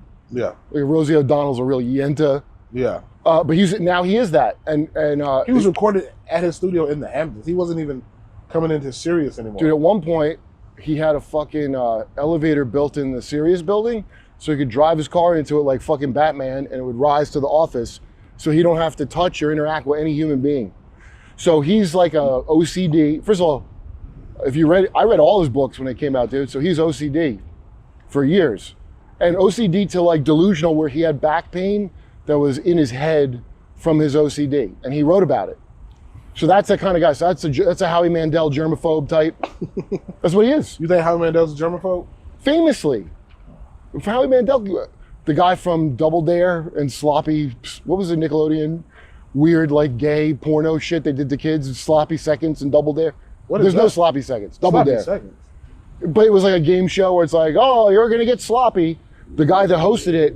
Oh, you talking about like the slime? It was on a lot. It was a theme. The slime time thing. Yeah, this is before Nick was about foot fetishes and it was about bukkake. When I was a boy, it was about undercover bukkake. I don't know sloppy seconds.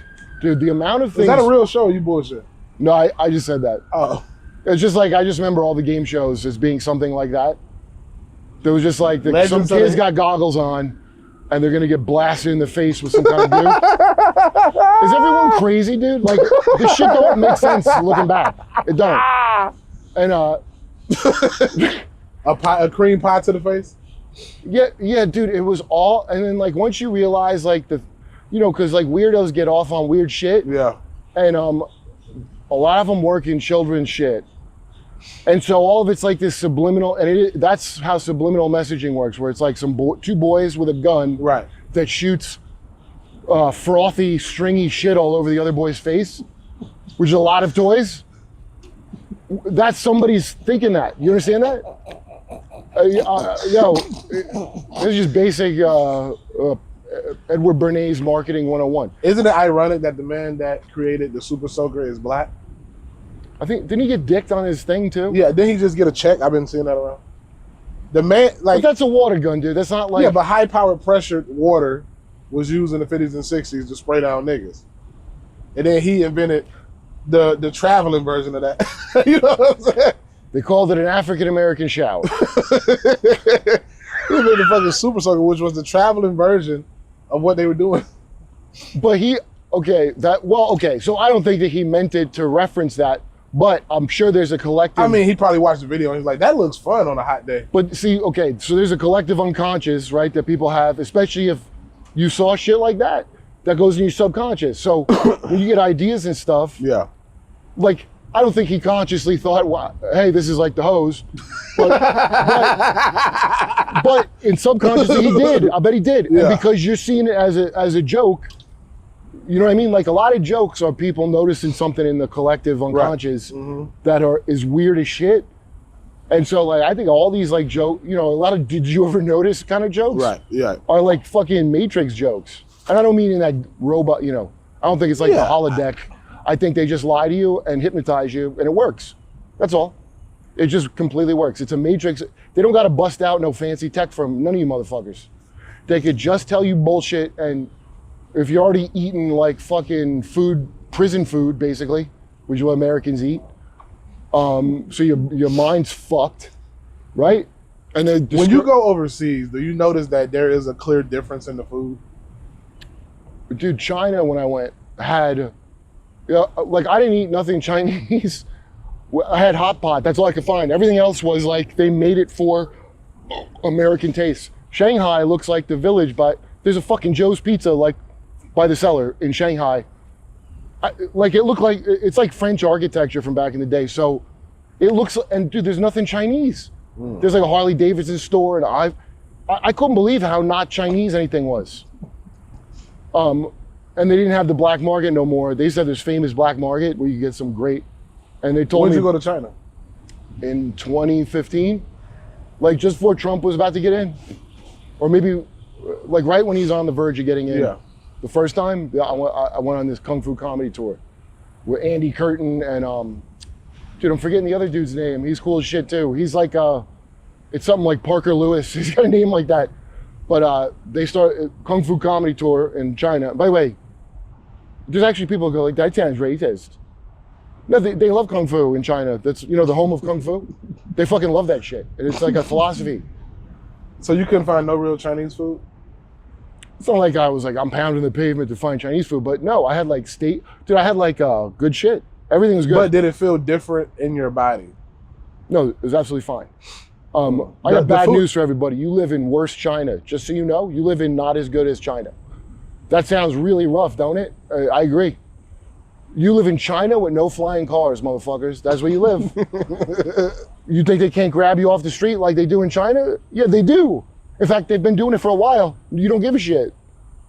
Like, yo, there's no habeas corpus. You know what that means? That means you could get indefinite detention, where you get grabbed up because somebody said you seem like a terrorist, and you ain't never coming out, and they don't charge you with nothing.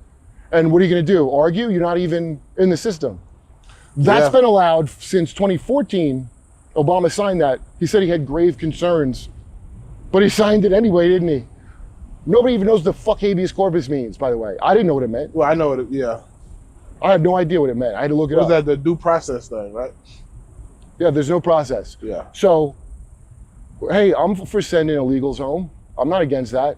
Wouldn't you know it, they're gonna fucking... You saw that white lady who was going off saying that anybody who voted for Trump should not be able to enjoy any type of immigrant food.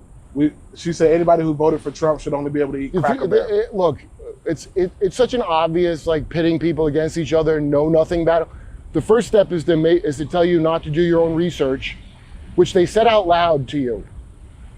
Oh, what is this a guy? Dude, who made jokes like that? So many fucking smug motherfuckers made a joke.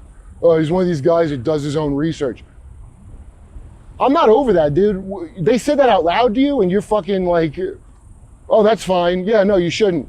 Right. That makes, maybe I'm old or something? That makes no sense to tell people that. And by the way, the liberal smug nerds that said that the most never used to say that. They go, what do you don't read?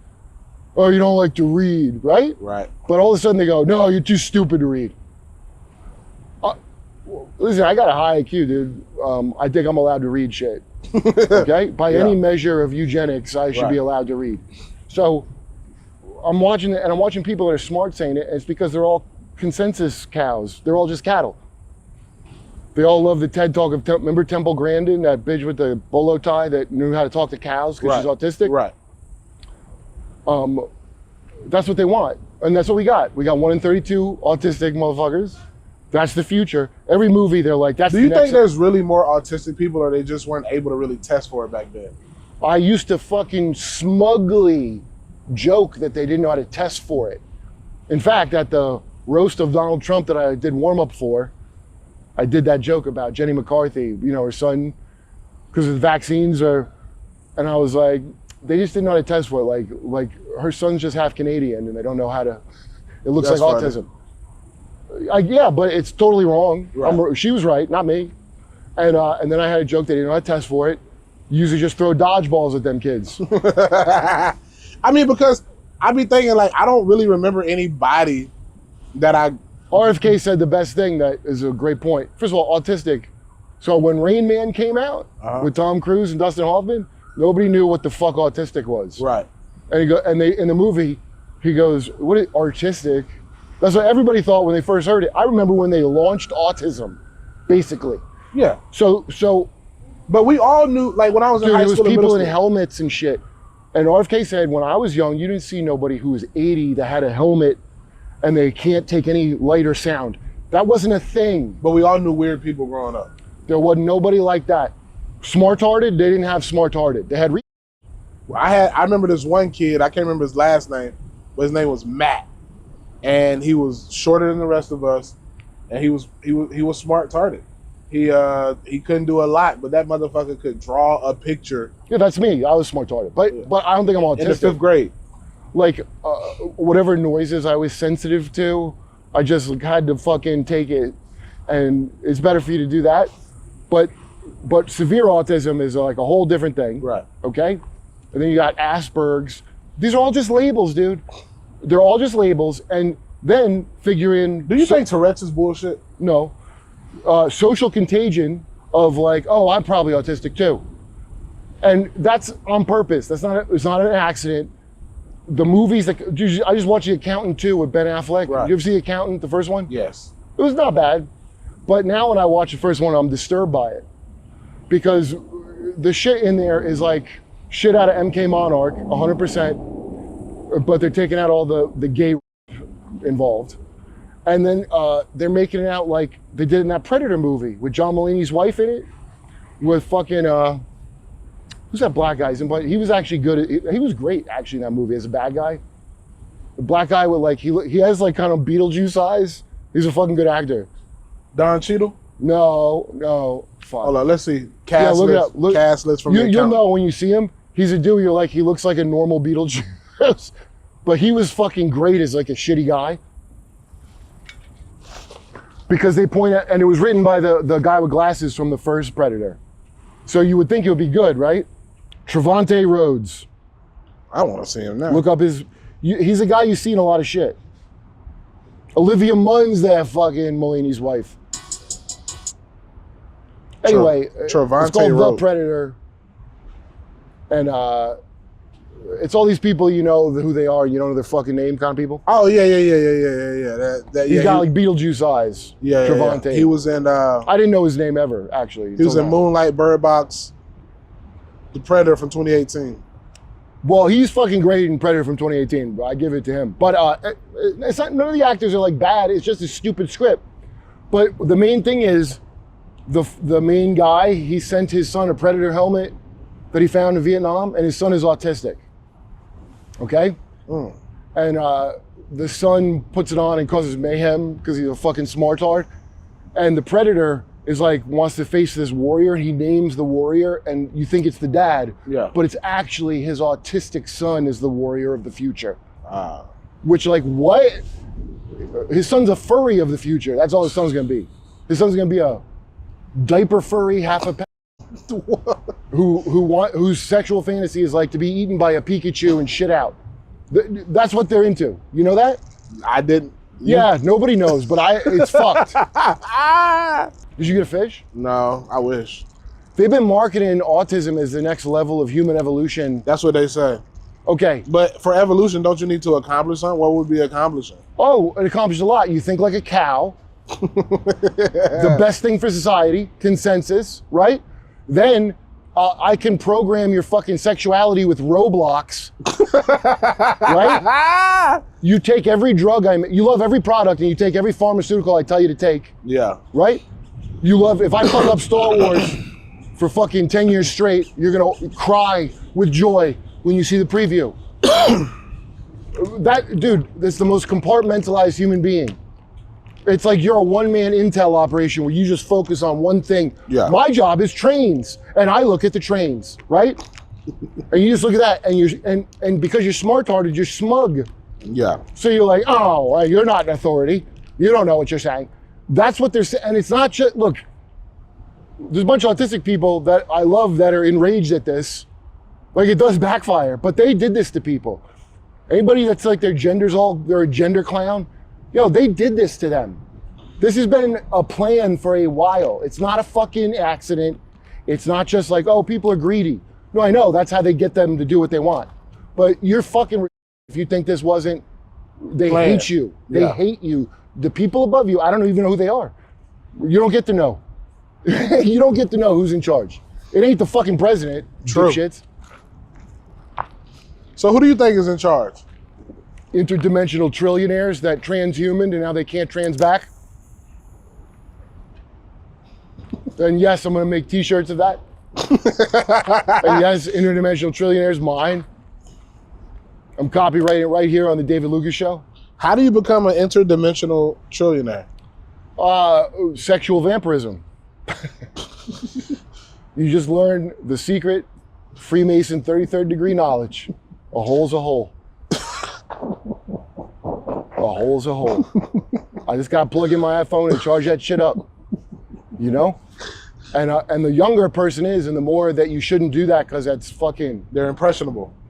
The more you could destroy their innocence, you get to absorb that into you. You get to absorb somebody, like, you know, like the jaded feeling I have, you know, when new comics talk about their Netflix is a joke audition. Right. And I want to sneer at them and spit in their fucking face. You fucking imbeciles. You think that's oh, you're going to fly at your own expense? I sent you that whole lightly buzzed rant, right? And I can't believe it. And it's like, I mean, after Me Too, after fucking Me Too, and Epstein and Diddy, you're all rape cattle still. You're still gonna be, well, my career. Oh my God. Like you learn nothing from the thing you yelled about, you fucking cattle. So anyway, that's what it is.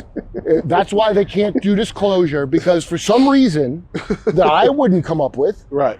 It depends on vile acts upon children. Maybe it's a fuel source for the UFOs. I don't know, but it's deeply ingrained in it. Do you think they'll ever reveal themselves?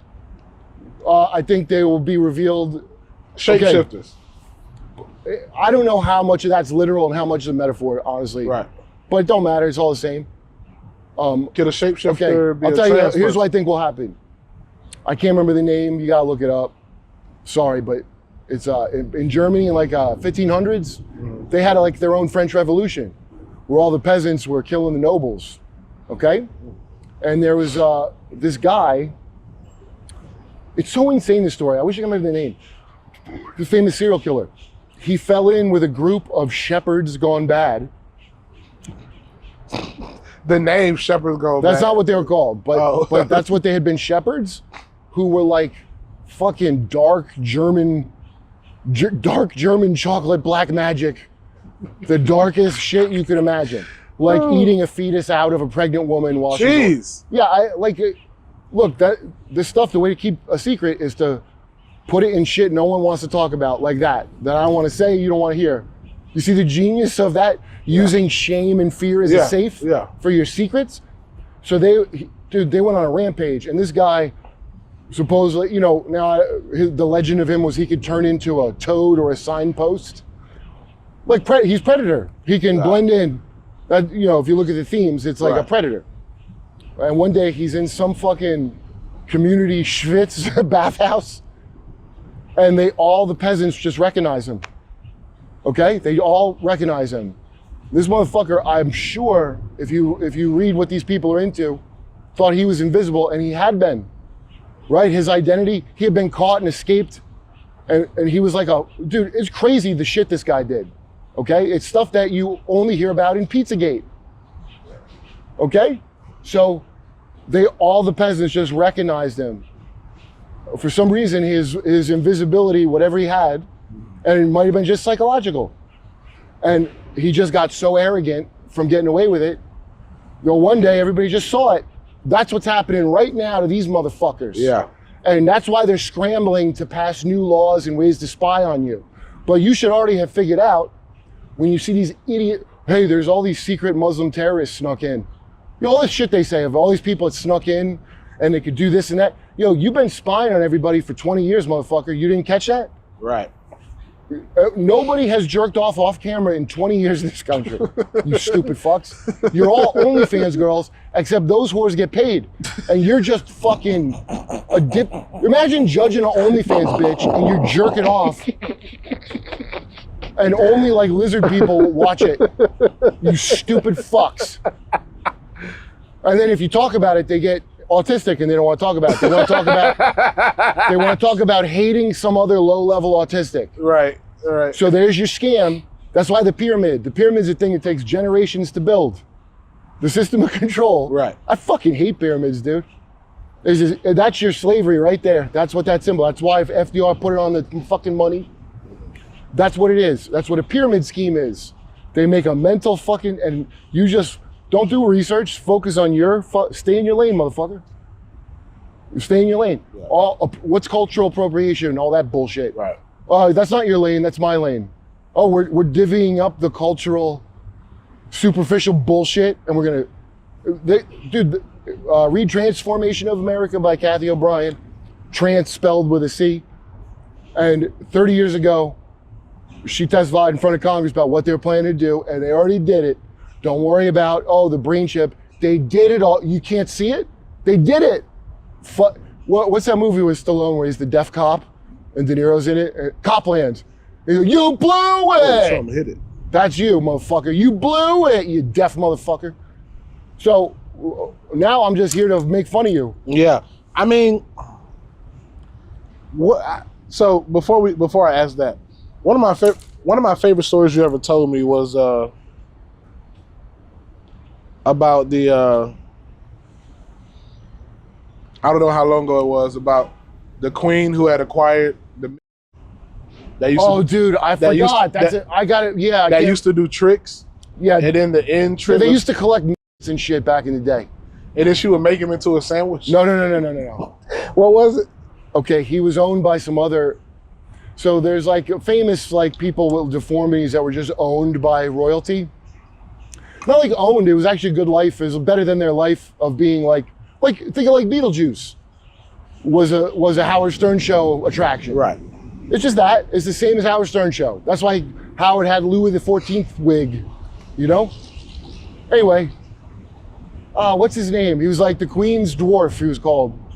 And at a party, he jumped. They didn't cook him, but they put him in a pie for the queen, and he jumps out of the pie and does a dance, and she was delighted, and so he stayed with her from then on, like a purse puppy. That's so funny. The LGBTQ queer blah blah blah bleep blop community calls it a purse puppy, and or they used to. Maybe that's old now. So anyway, he took that shit one of her relatives would go into town, one of her uncles or something, with a long coat, hiding this dude in his coat. Yeah. Imagine a Mike Myers and a mini-me out there doing tricks. And they went out and he would bring a big loaf of bread and then make him into a sandwich. And it would delight the crowd. And then I'd love to see that right now, bro. If I could find a small enough to make him into a sandwich publicly, that's way beyond a Santa elf. Do you understand? In terms of tasteless humor. But what other work are you gonna get? Anyway, he got in a duel with some guy who made fun of him. Okay, this is the wildest part because he was dead serious. This little guy, he has an amazing life. It's way better than the Game of Thrones dwarf. His life, but he gets it. I'll bet you the guy took shit from this actually. The fat man that wrote it. But anyway, he goes to this duel because the guy insulted his honor, and the guy showed up with a little squirt gun instead of a gun because he's like, I'm not gonna be in a real duel. Right. So he brought a water gun, but the brought a real gun. Yeah. Shot this motherfucker and killed him. Damn. Yeah, he's a bad. Honestly, that's a great. They had story. water guns back then. Yeah, that's what dude. That's the same thing I thought. Yeah. They don't want you to know about Tartaria had water guns. Do you know the theory of Tartaria? No, tell me. I don't even understand it. I'm going to mangle it and not do it justice, but there's a whole previous civilization that was from Tartars, which I think are like fucking Mongols, where they had like free electricity and space flight. It's nonsense. It's actually like, the real thing is, if you want to know about the real thing, Windows on the World podcast. This guy, Mark Windows, some British guy, has some of the best info I ever heard. Windows on the World. I want to check that out. And I don't go along with him on all his theories, but I'll hear him out because he's got so much good info. But he's where I found out Egyptian crowd control. That's what the pharaohs are. The pharaohs are inbred, fucking like bape dogs from LA. Why don't you write a movie? Oh, I got to do my podcast, Derp with Kurp. Oh, do Derp with Kurp, dude. I do it live stream. Yeah. And I had, we could write a hell of a science fiction movie. I sold a show down here. Oh, amazing. Yeah, there's all these like production things, and you get more money than you can from like Netflix. But I didn't even want it to sell, to be honest with you. I was like, they were paying for submissions, and which just means they own it, and it was like a very specific thing they wanted. So I'm like, yeah, whatever. Maybe I'm getting paid just to hand it in. So then they liked it, so now I have to do it. But I think it's gonna be pretty good. Yeah. But if it's not good, I don't give a shit. It's like a win-win to me. You got to create a movie, and I'll come do your pod. I don't want, dude. I don't like unless I can shoot it myself. I don't want. Yeah, but you'll be a crazy ass director. You gotta let somebody else shoot it, bro. Well, Kurt, I don't think I know. I'm not a good. I don't think I'm there. You'll be out there talking about tartar and the fucking. That's something other. That's like ask Tripoli. He'll tell you about it. Yeah, but that's one of them things that I think is like a fake psyop thing. You and Tripoli ever did a podcast together? I do with tinfoil hat. Oh, you do? Oh yeah. What was it, like 5 hours Dude, long? Tripoli has gotten fucking great. Tripoli got Andy from Control All History. So, dude, Howard's, you know Larry Flint from Hustler, right? Yeah. Remember the movie? Yeah. Dude, go. I'll text it to you. But Control All History. Yeah. This dude Andy Hunt. I don't even know who he was, but I recommended him to Sam, and Sam got him on the show. Really? And well, my guy, Mark, he gets a bunch of guests that I want. But this dude Mark that does Tripoli's thing in mine. Yeah. And he looks like a guy that would be in a van with like all kinds of tech equipment, and it's hilarious. He looks so much like Microchip from The Punisher, but not fat. Yeah. And he knows a bunch of shit. But he finds these people. He's trying to get, I don't know if it's gonna work out, but he's trying to get, supposedly Steven Seagal was like the original conspiracy guy. Oh, damn. And he was like, dude, I will 100% do that if I could stream him. And just talk about. You gotta bring him in live. Don't stream that shit. I think that's gonna cost me a lot of money if I want him to come. And he's dodging, I don't want to lose him as a guest by saying, I think he's dodging some charges out here. That's why I went to Russia. I don't care about none of that. I want to know what conspiracies, because I used to make a joke that he's the only actor that didn't work with the CIA. He's the only guy that actually wasn't CIA connected. Yeah. But I might be wrong about that. How long you been into like conspiracy stuff? Not. Is it something how did it pique your interest? Well, it's not, dude. I'm on a news show. Yeah. So it's not like the very category of conspiracy stuff is like bullshit. Let's call it collusion theory. Remember they said Trump colluded with Russia? Yeah. But it really was Israel the whole time, not Russia. So what did they say? Collusion. They kept saying collusion. Why? Because the term conspiracy they made into a fucked up word. Because what he'd be guilty of if he was conspiring with Russia is conspiracy. But they can't say that because that'll trigger conspiracy theorists. So they had to say collusion. Gotcha. It's always a word game. That's most of magic, is doing little fucking word games. Yeah. You know, it is. It's subtle and little like stupid hand things. Like, that's why you said the pyramid thing. That makes so much sense, bro, because like it's not meant to be accomplished in this generation. It's multi-generational. Yeah, so that's why real rich people, they got their Meemaw and Peepaw live there in the mansion, and they got 16 fucking grandkids. So they have enough, they have one to sacrifice to the thing, right? Yeah. Like in the, like mafia shit. Mafia is just a version of the mafia of much, like older bloodlines who are, have been like, and none of it's conspiracy, dude. It's all shit you could just find openly. You already know it's true. Because you see how shit works. You already know it's true. There's like, you know, all the luxury brands are owned by one company. LVMH. Yeah. So just take that idea and then look at all the YouTube or whatever people that fight about politics or whatever, and understand those brands are owned by one company generally. Yeah. So that's why Nick Fuentes is on all this shit. I heard, just a rumor, but I'm going to look into it because it's a good thing to look into. I can't verify that it's true, but Laura Loomer and Nick Fuentes get money from the same motherfuckers.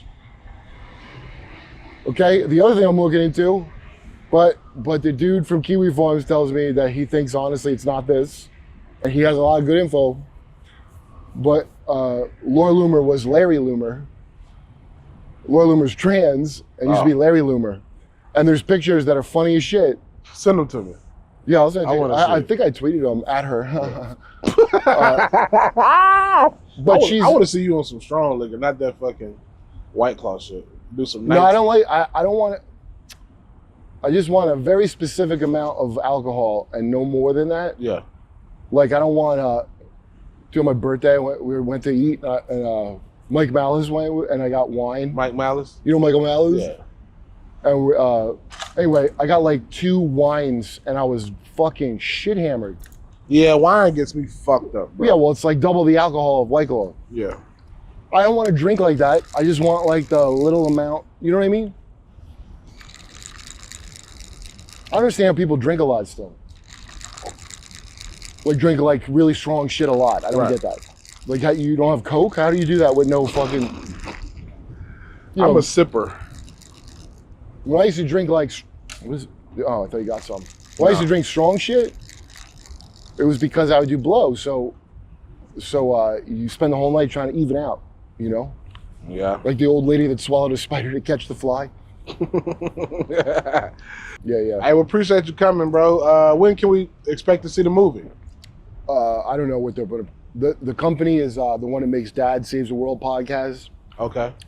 And it's a bunch of people I know from LA, or the producers. And I don't know, probably have to put it on YouTube and all that shit first, and then see if they can sell it. Right. I don't own it, so I don't give a fuck, man. But I got good people on it, and yeah, it looks like it might be funny. All right, man. Y'all know where to find him, Kurp Metzger. Make sure you check out his podcast. I'm gonna get on there soon. He'll tell you about everything, including the boulets. You can talk about that for 2-3 hours. I wish I got those Nike Reeboks. They used to sell Nike Reeboks at the Shanghai. Dude, I mean, they have to be in my size, but so that's a long shot. But if I had, and I thought, wasn't one of them on a boat where we went out with those nice people from Austin? Oh, we just went out there. We didn't record. Oh yeah, we just went out there. Wait, so is this the place where the serial killer's throwing the bodies off? Yeah. That's kind of eerie. I'd be hoping to catch a body one day. Yikes. What would you do? Would you tell the police? Put it back. It ain't none of my business. Oh, did you put the bait on there? Yeah, it was still on there. Ooh, that's a good cast. I feel good about that one. Whoa. Would you tell the police if you caught a dead body? I don't know. What do you do? Just cut the line? I leave an anonymous tip. Oh yeah, maybe see if, because sometimes you can get plenty, can't you? I don't give a fuck about no money, bro. I just don't want to talk to no police. Not about no shit like that, because then they're gonna waste your time. oh, They're gonna be like, wait, well, how did you catch her? Right. How did you know to catch people don't even catch fish in here. How'd you catch this body? Right, that'd be scary. I ain't got time for that, bro. Yeah. Just cut the line, I guess. Like the line, somebody cut the line up there. You just have to cut the line. If I ever feel something pulling and it's heavy, yes. cut that hoe. Cut it. Like, Yeah, you have to. like what's that boy name? Edward cut it. Scissorhands. Cut it. That song, Cut It. Who does that one? What's his name? You was way too high. You need to OT Genesis. Them prices way too high. You need to cut it. Oh yeah! Oh my gosh! Yeah. That's a Florida guy. Nah, he from Long Beach. Oh, Long Beach. Yeah.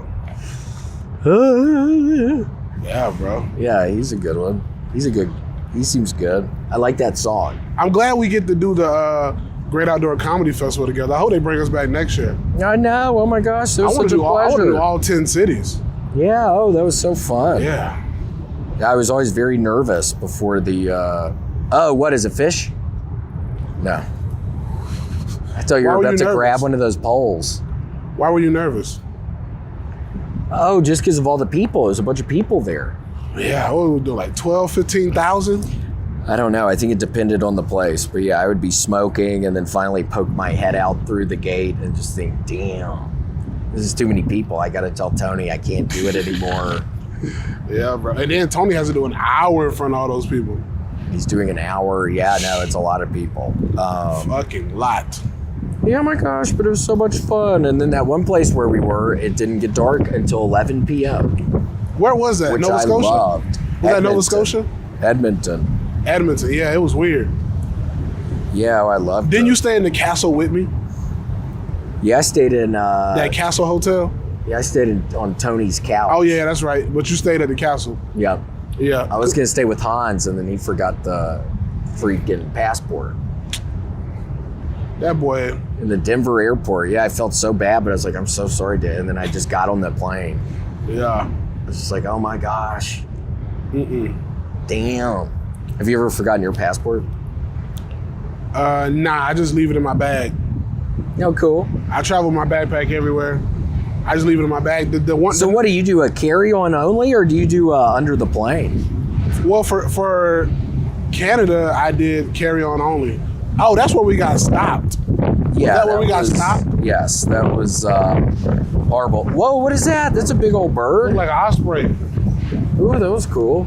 or egret. What do they call those things? Yeah, we're That in. is a big ass. Is that an osprey? I don't know. Yeah, we were in some Canadian airport, and David's telling the woman he's gonna get somebody pregnant or something in Canada, and then they look at me and they're like, "Hey, do you know this guy?" And then I'm waving at David, just thinking it's fine. David's just making him laugh. It's all good. But then I ended up having to get searched as well. Yeah, it was in the back weird. room. It was weird. Egret, maybe. No, because like when I'm going through customs, I was like, all right, I'm never fucking around with customs again. But she goes, are you bringing anything into the country that you plan to leave? And I said a baby, but I was being funny because I was insinuating I was gonna get a Canadian woman pregnant. And I feel like they smiled when you Yeah. said that. I guess they smiled because they knew they was about to fucking strip search us. Yeah. And then that's when they got me. They're like, do you know this guy? And I'm like waving with the smile. Because if I knew that was the conversation, I would have just kept moving forward and acted like I didn't know your ass. No, they asked me, is that your friend too? And I was like, yeah, that's my boy. Yeah, And then then- I'm waving at Yeah, you. it was a bad situation. Damn. We had to open all our shit.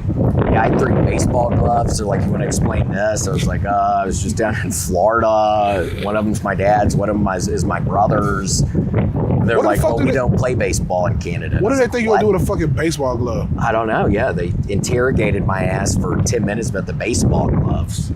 Ugh. But luckily, I had the story straight. It was okay. Yeah. It was a fun time, bro. Yeah. Canadian people love us, dog. Because they can't say a motherfucking thing up there. Is that true? You know, it's the government and how they, you know. I mean, other countries are strict. Look what happened with Tim Dillon. What You happened? saw that? So he was performing in Saudi Arabia. I think it was Saudi Arabia. And he was like, yeah, I go to Dubai next week. And then they canceled him off of the tour. Oh, really? How come? I guess because he said the wrong thing. I wonder what he said. he called it Dubai or Abu Dhabi or something like that. Oh, called it the wrong name. Yeah. Gosh. Which is crazy to me because it's like, the fuck? Well, I guess at least Who cares? they told him not to go and he didn't go instead of going and getting trapped or something. Bro, like, I've heard that it's amazing. They give a whole bunch of comics a lot of money. I think Chappelle... Wait, would you go over there?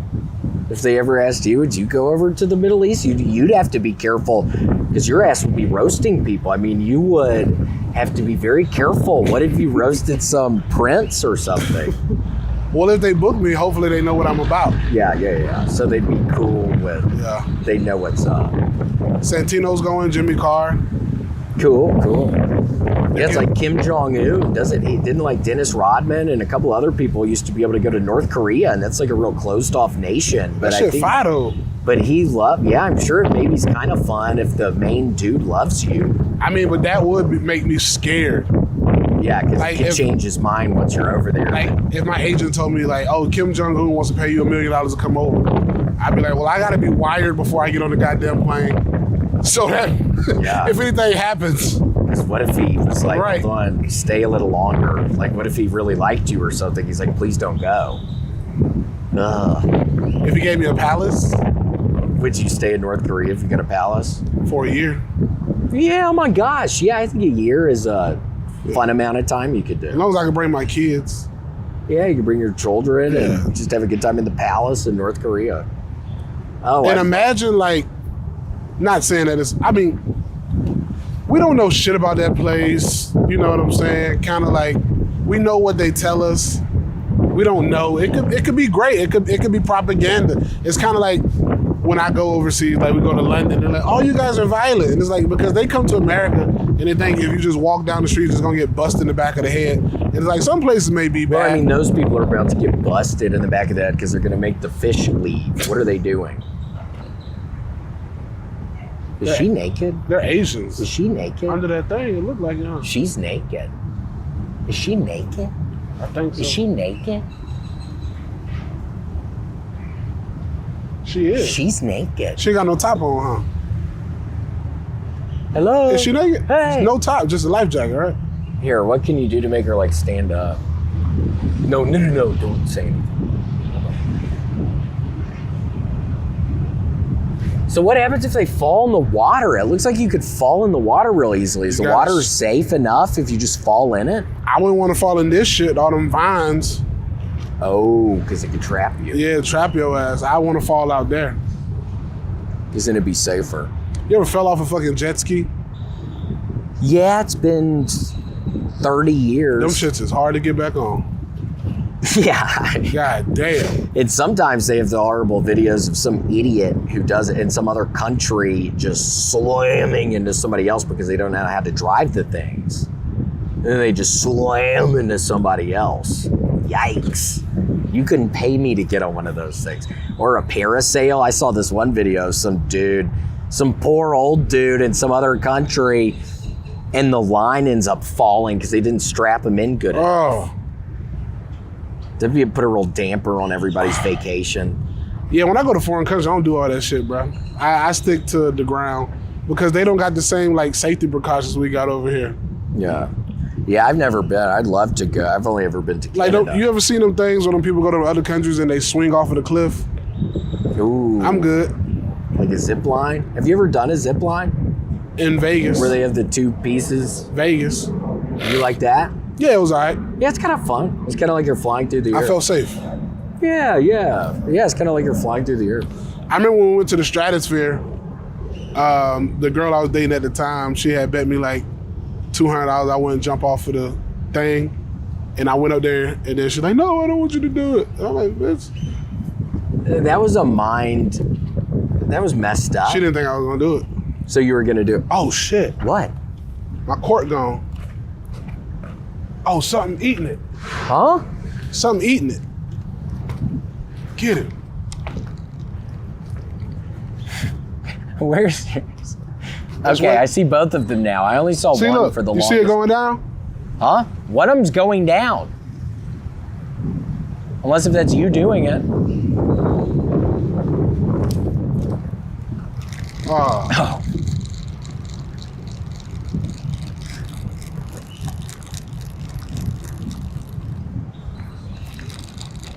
I wonder if your bait's gone. Probably. Them Yeah, I didn't even know where yours went off to. I seen it.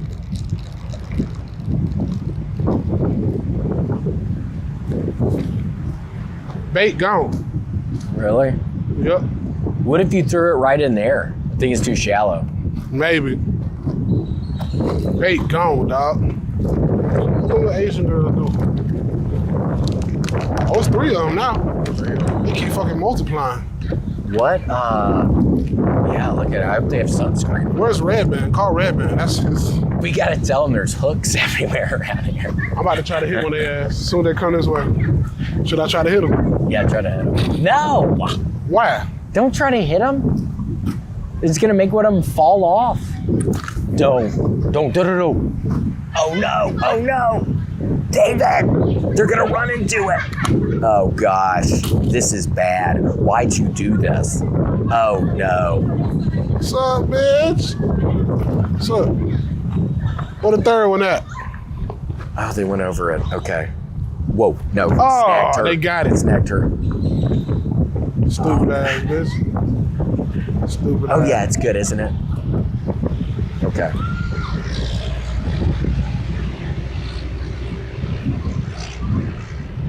They like that shit.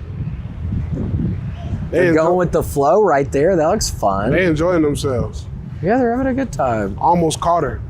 Imagine that's how you meet your wife. You hook that bitch on a goddamn boogie board or whatever the fuck that shit is. Well, she had a big smile on her face when she looked back up here.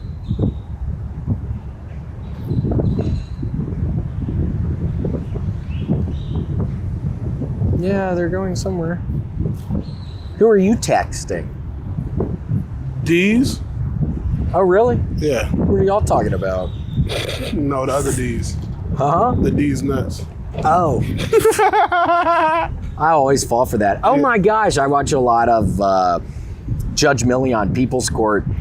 And the other week I'm watching it, and the guy at the very end, when he's talking to the person when they interview him at the very end, he says something about D's, and then he says like gobble D's nut.